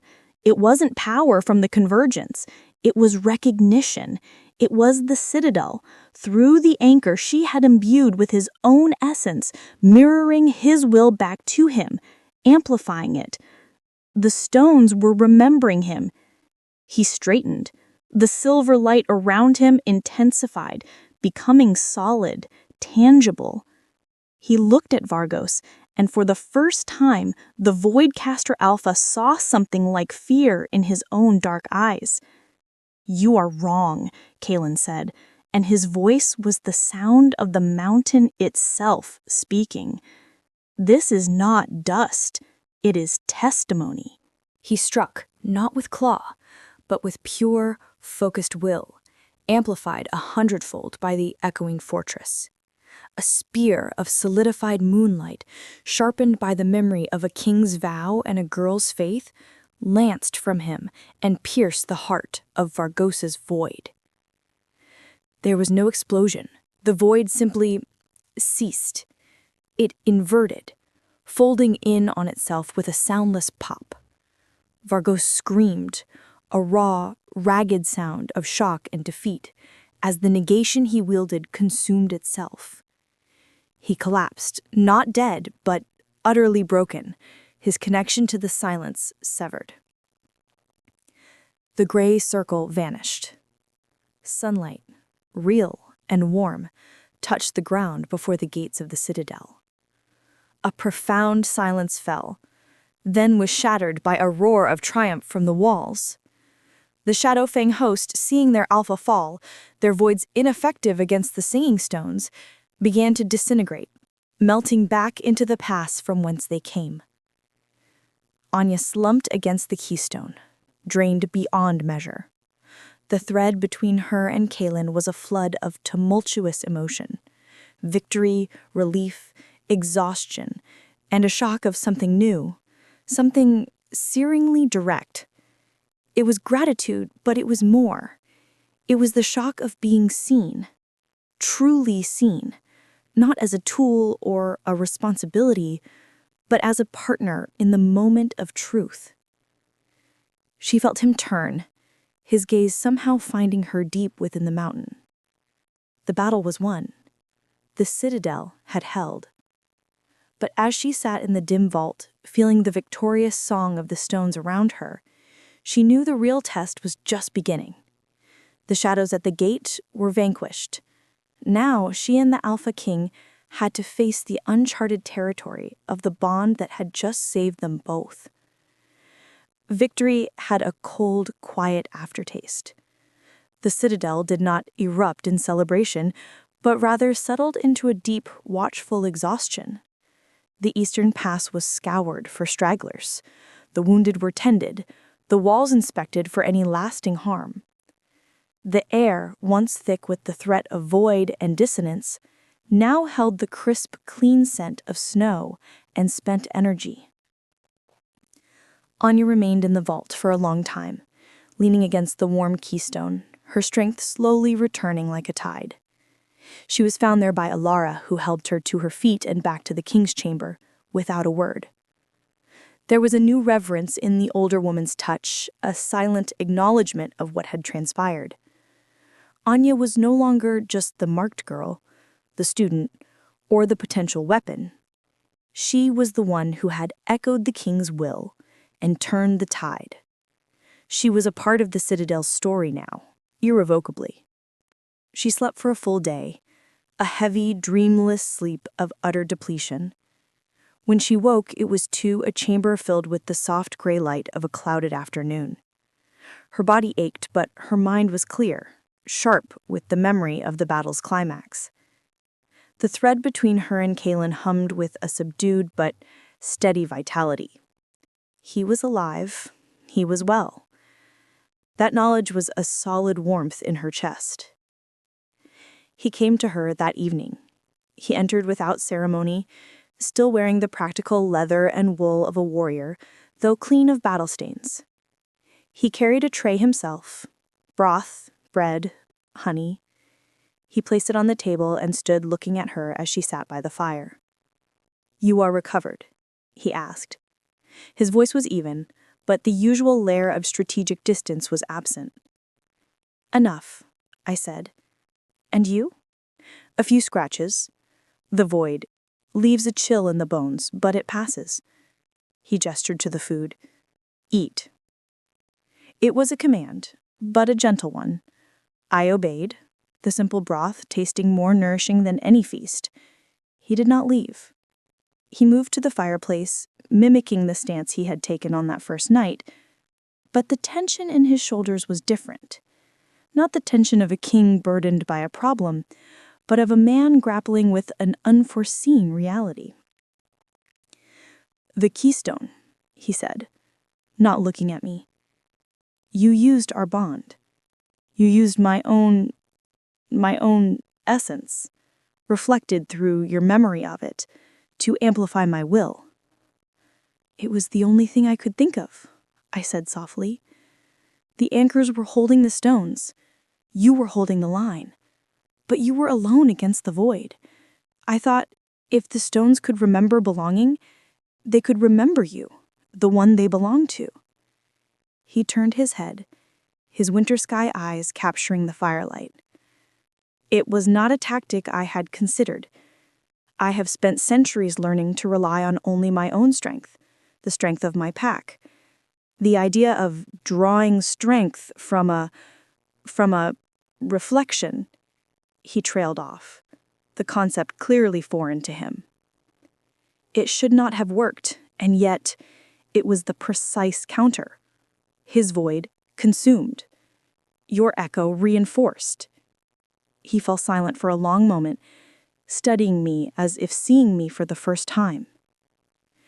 You told me your power was a sense, a way of listening. It is more. It is a way of translating. You translate emotion, memory, will, into a language the old power understands. You make concepts into stone and stone into concepts. It was the most accurate description anyone had ever given of my ability. I nodded, unable to speak around the lump in my throat. The bond, he continued, his voice dropping. The moon's mark. I accepted it as a law, an imperative, a strategic factor to be managed. I did not understand its utility. He took a step toward me, then stopped as if unsure of his own intention. When you echoed me, I did not just feel strengthened. I felt seen. In the midst of that negation, I felt a point of absolute recognition. It was, he searched for the word, a king unaccustomed to describing inner experience. It was tactical advantage, of a kind I have never known. A laugh, rusty and unexpected, escaped Anya. It was a short, breathless sound. A tactical advantage. Is that what I am? A flicker of something, amusement, chagrin, crossed his features. You are many things, Anya of the Remembering Stone. A mystery, a responsibility, a weapon of uncommon subtlety, and it appears a resonant ally. He said the last word carefully, testing its weight. The bond is not a chain. It is a channel. You have proven that. The admission hung in the air between them, vast and significant. He was acknowledging me not as a burden or a prize, but as an active, effective part of his world. The dynamic had shifted, not with a dramatic declaration, but with a strategic reassessment born of shared victory. What happens now? She asked, setting down her spoon. The Shadowfang is broken, but not gone. Vargos lives. Vargos is a broken tool, Kalen said, his gaze turning outward to the window, toward the pass. His clan will scatter, fight for dominance, or be absorbed by others. The immediate threat is past, but the silence he preached, it is an idea. Ideas are harder to kill than men. He looked back at her. Your ability to reinforce concepts, to make truth tangible, it is a defense against such ideas. The other clans will have heard of this. They will wonder. They will either seek alliance out of fear of the Shadowfang's fate, or they will see you as the next great threat to their own doctrines. The weight of it settled back upon her. There was no rest, only a new kind of vigilance. For now, Kalen said, his tone shifting back to practicality, you will rest. Then you will train with Alara and Torin with a new focus. Not just control, but communication. How to use the bond deliberately. How to project concepts, not just to stones, but over distance. If you can echo my will from within the Citadel, perhaps you can project a warning or a truth to a distant patrol, or sense corruption in a land before it takes root. He was already planning, adapting, incorporating her fully into the machinery of his rule. But it felt different now. He was asking for her collaboration, not demanding her obedience. "And where will you be?" she asked. His expression softened almost imperceptibly. "Here. The Citadel has been wounded, in spirit if not in stone. Its king must be present for its healing. And," he added, his eyes holding hers, "there is a bond that requires understanding. It has proven its strategic value. I would explore its parameters." He gave a curt nod, a king ending an audience, but the look in his eyes lingered a moment longer. Then he turned and left. Anya sat by the fire, the warmth of the broth spreading through her, the warmth of his acknowledgement spreading through her spirit. The fear was not gone. The world was still vast and dangerous, but she was no longer an outsider, a pebble causing ripples. She was within the citadel, part of its song. She was the Alpha King's resonant ally. The path ahead was uncharted, fraught with political danger and the endless work of mastering a wild, beautiful gift. But for the first time since the dark forest, she did not feel alone. She felt connected by a thread of moonlit fate that had just been tested in fire and shadow and had held. It was not a romance. It was a partnership forged in survival. And in the grim stone reality of their world, that felt like something more solid and more precious than any fairy tale. The days after the siege were a study in subtle transformation. The citadel, once a place of grim readiness, now hummed with a quieter, more profound energy. The victory was not celebrated with feasts, but with diligent repair and a renewed sense of identity. The warriors who had stood on the singing walls spoke of the experience not just as a battle won, but as a truth remembered. Anya, walking the corridors, was met with nods of deep respect, not curiosity. She was the lady of the remembering stone. Her place was no longer in question. Her training shifted under Alara and Torin's guidance. The brutal isolation of the null chamber was gone. Now, her lessons took place in the convergence, or high on the battlements, or even in the gardens that clung to life in the mountain's southern lee. The focus was on communication and projection. The bond is a private channel, Alara explained one morning, in the garden where the first brave buds of snow lilies were pushing through the thawing earth. But the principle is the same. You translated a king's will to stone.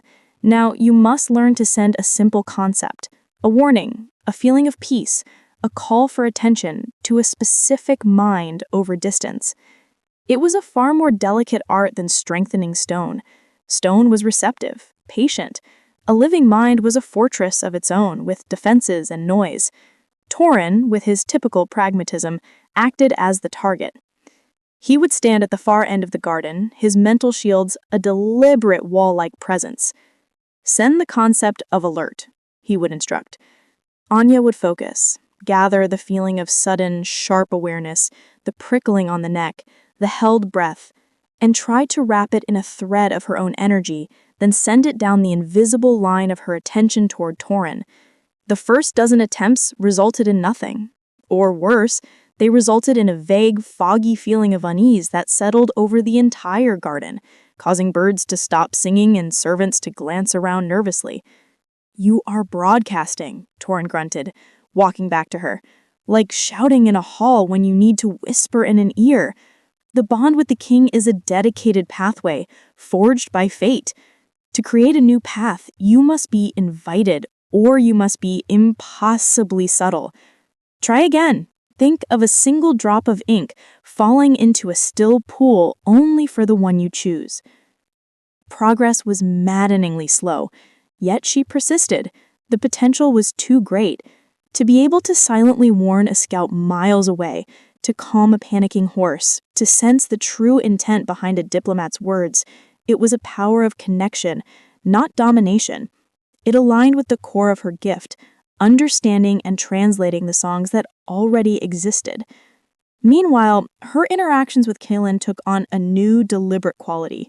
He made time for her, not in his chamber, but in the strategic heart of the citadel. He would have her sit in on debriefings with returning scouts, asking for her impression of the land they described, not just the facts. He consulted her on missives from other clans, curious if she could sense any disharmony in the formal diplomatic language. One evening, he took her to the highest watchtower, a needle of stone that pierced the twilight sky. Below, the citadel was a map of torchlight and shadow. The world stretched out, vast and silent. The clan of the Ironwood Vale seeks an audience. They were neutral in the conflict. Now they come to pay respects to the victor of the Singing Wall. He glanced at her. "What is your reading?" She leaned on the cold stone, extending her senses not to listen, but to feel the question itself. The request felt curious, sharp, like a probing needle, but not malicious. There was an appetite for knowledge beneath the respectful words. "They don't believe the stories," she said slowly. "They want to see for themselves, to see the wall, to see me." He nodded. "A reasonable assessment. They will be here in 3 days. You will be at my side during the audience." It was not a request. It was a statement of policy. She was to be visible, a part of his court, a symbol of the new strength of his reign. The thought sent a flutter of anxiety through her. What if I sense something during the audience? Something hostile? "Then you will tell me," he said, his voice firm. "Not aloud, through the bond. We will test this private channel in a live setting. Think of it as a tactical exercise." The idea was both thrilling and terrifying. To be so connected to him in a room full of watching eyes, to share secrets without a word.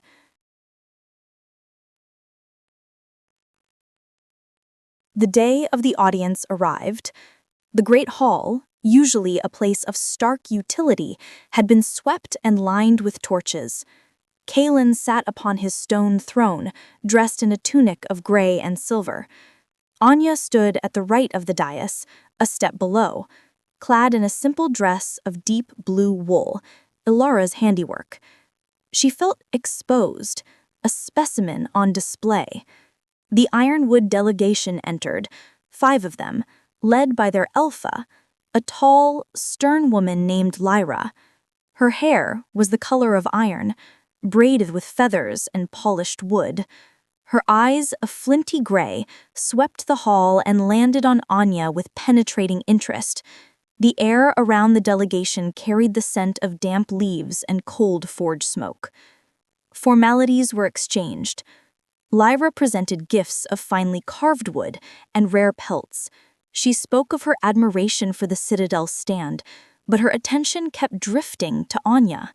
Finally, she addressed her directly.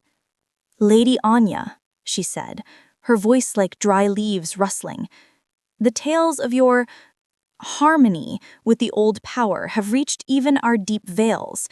They say you speak to stone, and it answers. Would you demonstrate this for us? A small thing, to satisfy our curiosity." The request was a trap disguised as courtesy. A refusal would seem secretive, weak. A demonstration would make her a performing oddity. Anya felt a spike of panic. She glanced at Kalen. His face was impassive, but she felt a nudge through the bond. Not words, but a sensation. Steady ground. She took a breath.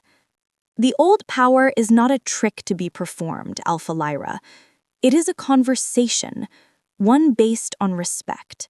But I can show you its echo." She did not move from her place. Instead, she focused on the flagstone at Lyra's feet, not to change it, but to awaken it. She sent a gentle pulse of memory into it, the memory of the mountain's own age, of deep roots and patient time. The stone didn't glow or sing. It simply deepened. Its color became richer, its presence more solid. A faint, pleasant warmth, like sun-warmed rock, radiated from it. Lyra looked down, her sharp eyes widening a fraction. She shifted her weight, feeling the change. It was not a spectacle. It was an intimate, undeniable alteration of reality. "I see," Lyra murmured, her tone now holding a note of genuine awe, stripping away the political veneer. She looked from the stone to Anya, and her gaze was no longer merely curious, but deeply thoughtful. A new kind of power. This will change many things. As the delegation took their leave later, the formal atmosphere eased. But Anya, stretching her senses lightly as Ilara had taught her, caught a whisper of thought from one of Lyra's younger aides, a man with keen, hungry eyes. The thought was a quick, sharp image, not of the warmed stone, but of Anya's focused face, and a calculation of how such a collaborator could be leveraged, or, failing that, removed. She didn't flinch. She let the image flow down the bond to Kaelin, a silent package of insight. On the throne, Kaelin's fingers tightened almost imperceptibly on the armrest. He gave Lyra a final, gracious nod, but his eyes when they met Anya's for a fleeting second were chips of ice. The message had been received. Later in the strategy room, he confirmed it. The elder is intrigued, possibly swayable to a true alliance. The younger ones see opportunity or threat. Your assessment was correct, and your method effective. He paused, then added, the bond. It functioned efficiently. It was the highest praise he could give. Anya felt a surge of accomplishment that was cleaner and brighter than any fear.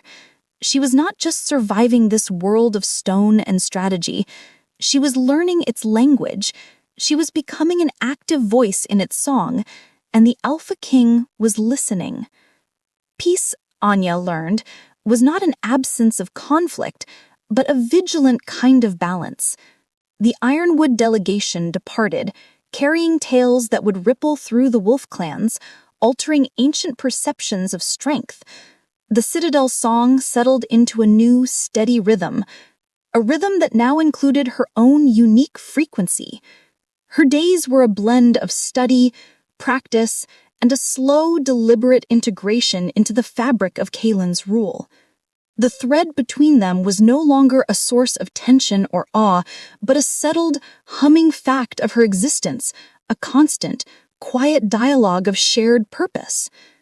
Then, the dreams began. They were not nightmares of shadow or void. They were stranger, more profound.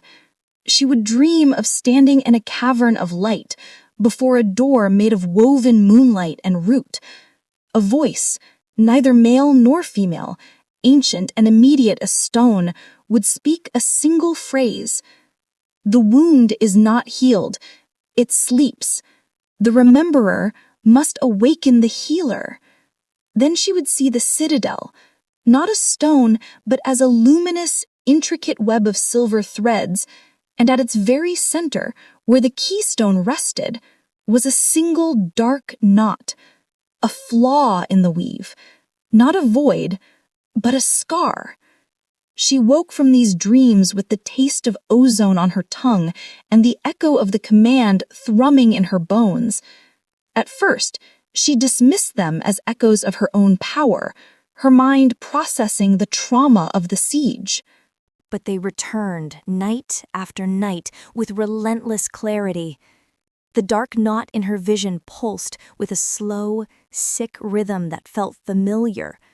It felt like the cold, silent blot she had sensed before the attack, but deeper, more fundamental. She confided in Alara. The older woman listened, her amber eyes growing dark with concern. She took Anya to the deepest archive, to a section sealed by more than dust, a section guarded by a feeling of profound sorrow. There, on a tablet of black obsidian, were runes that told a different part of the founding story. The first song brought the stones together, Alara read, her voice hushed. But the first act of building was also an act of violence. To make the peak, the first wolf had to still a great quaking in the earth. It bound a seismic fault, a wound in the world's flesh, with its own will and the power of the moon. That binding became the foundation of the citadel. The keystone is not just a rock, it is a seal. Anya's blood ran cold. The Voidcaster, he didn't just attack the wall, he was drawn to the wound. He was trying to pick at the seal. And you? Alara said, turning to her with dawning horror. When you forged the heart anchor, when you poured your memory and the king's essence into the keystone to amplify him, you didn't just strengthen the seal, You interacted with the wound itself. You sang to it, and something listened.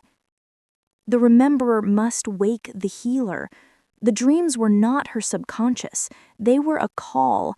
The citadel itself, the living consciousness of the bound stones, was speaking to her.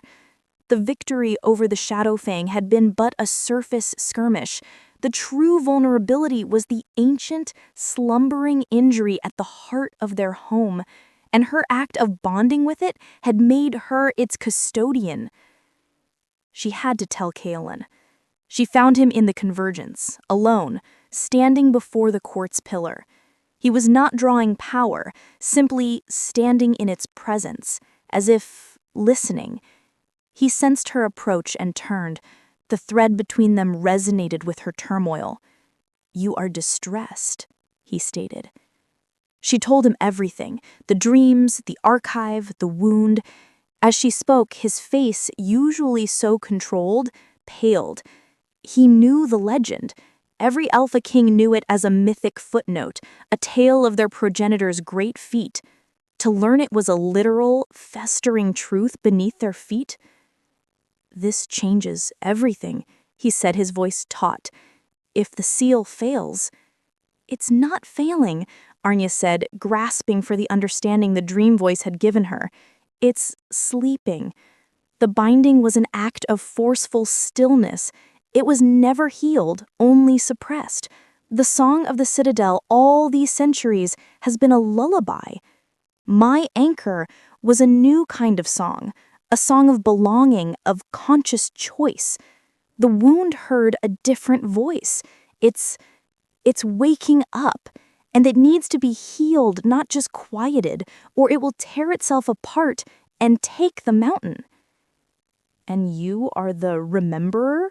he asked, the title heavy on his tongue. "I think the citadel, the consciousness of the stones, remembers the first song, but it is just a memory. I can translate memory into action. I can remember a healing into being, but I can't do it alone. The dream said the rememberer must wake the healer. I think the healer is you, Kaelin." He stared at her. "I am no healer. I am a king, a warrior. My power is to hold, to defend, to command."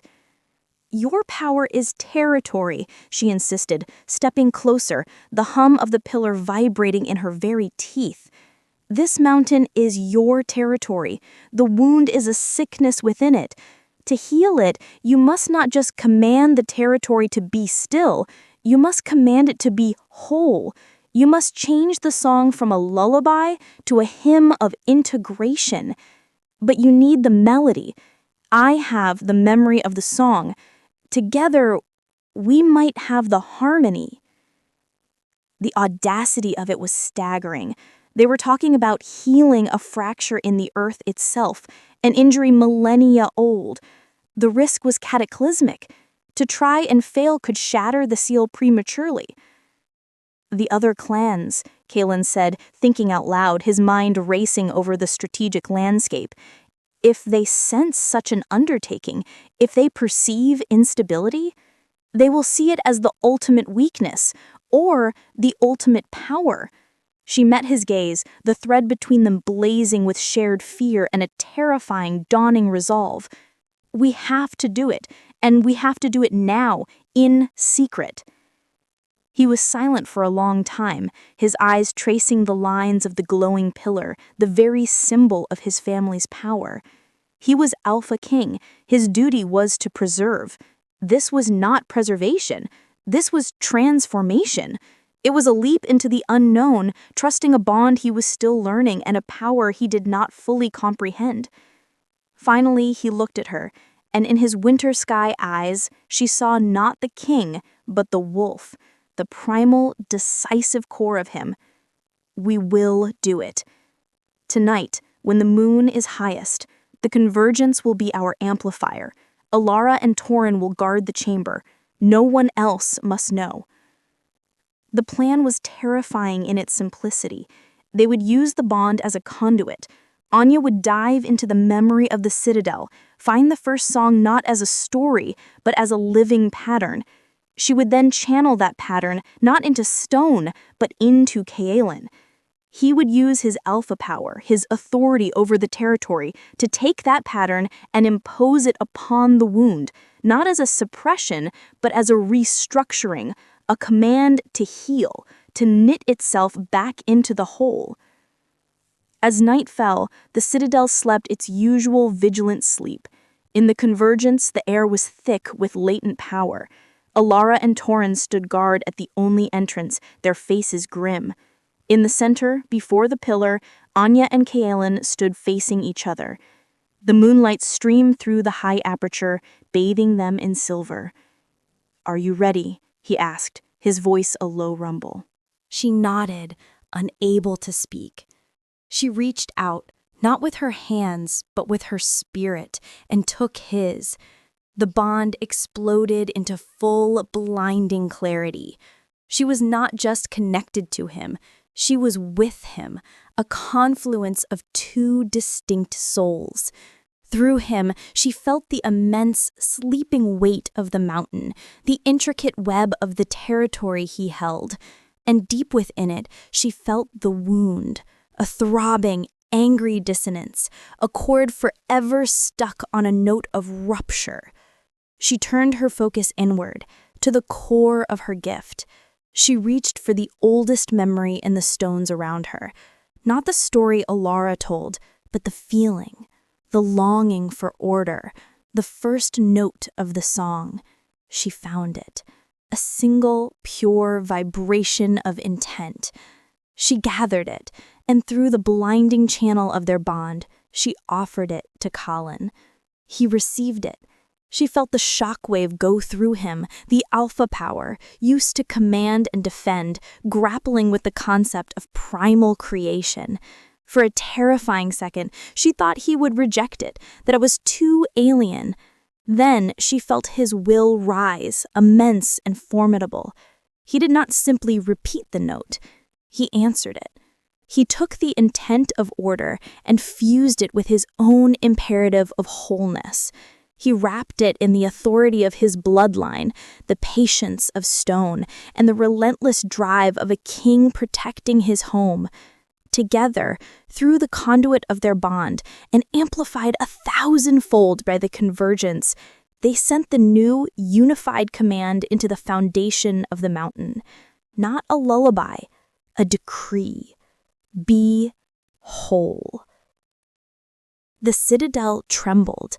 Not the shudder of an attack, but a deep, visceral adjustment, like a great beast stretching in its sleep. The quartz pillar flared with light so intense it left after images burned into the air. The wound in Anya's vision, the dark knot, did not vanish. It unraveled. The dissonance softened, transformed, weaving itself back into the greater song of the mountain. The scar did not disappear, but it became a mark of healing, not violation. The deep, sick pulse faded, replaced by a slower, stronger, synced rhythm, the heartbeat of a territory truly, completely integrated. The light faded, the trembling ceased. Anya would have collapsed, but Colin's arms were around her, holding her up, his own strength spent. They stood clinging to each other in the sudden, profound silence, the echo of the command still ringing in the stones. Alara and Torrin rushed in, their faces etched with fear that slowly turned to wonder as they felt the change in the air. The citadel felt different, lighter, stronger in a way that had nothing to do with defense.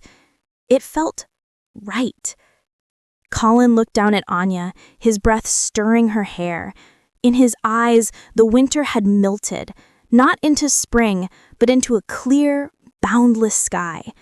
The calculation, the strategy, the duty, all were still there, but layered over them was a look of raw, undisguised awe, not for her power, but for what they had just done together. The bond between them was no longer a thread or a channel, it was a finished circuit, humming with a shared, permanent resonance. "The Rememberer and the Healer," he murmured, the titles now theirs alone. In the days that followed, no one outside the four in that chamber knew what had transpired, but the effects were felt. The Citadel's song grew richer, deeper. The old power flowed more smoothly, like water in a cleared channel. Warriors reported feeling more grounded, their connection to their wolf spirits clearer. The mountain itself seemed to breathe easier. Anya stood again on the high balcony, Colin beside her. The eastern pass was quiet, holding only the memory of shadows. But the world beyond was vast, and other clans would come, drawn by rumor and power. New threats would emerge. The balance would always need guarding. She looked up at him. What happens now? He gazed out at his territory, his kingdom now truly, fundamentally whole. Then he looked at her, his fated mate, his resonant ally, his partner in the silent, world-altering act of healing. A ghost of a smile, the first true one she had ever seen, touched his lips. "Now," said the Alpha King, his voice full of a quiet, unshakable certainty, "we build upon a foundation that is finally sound. Together." And as the moon rose over the citadel of singing stone, its light did not mark an ending, but a brilliant, unsharding beginning. The story of the king and the rememberer was not over. It had just found its true first note.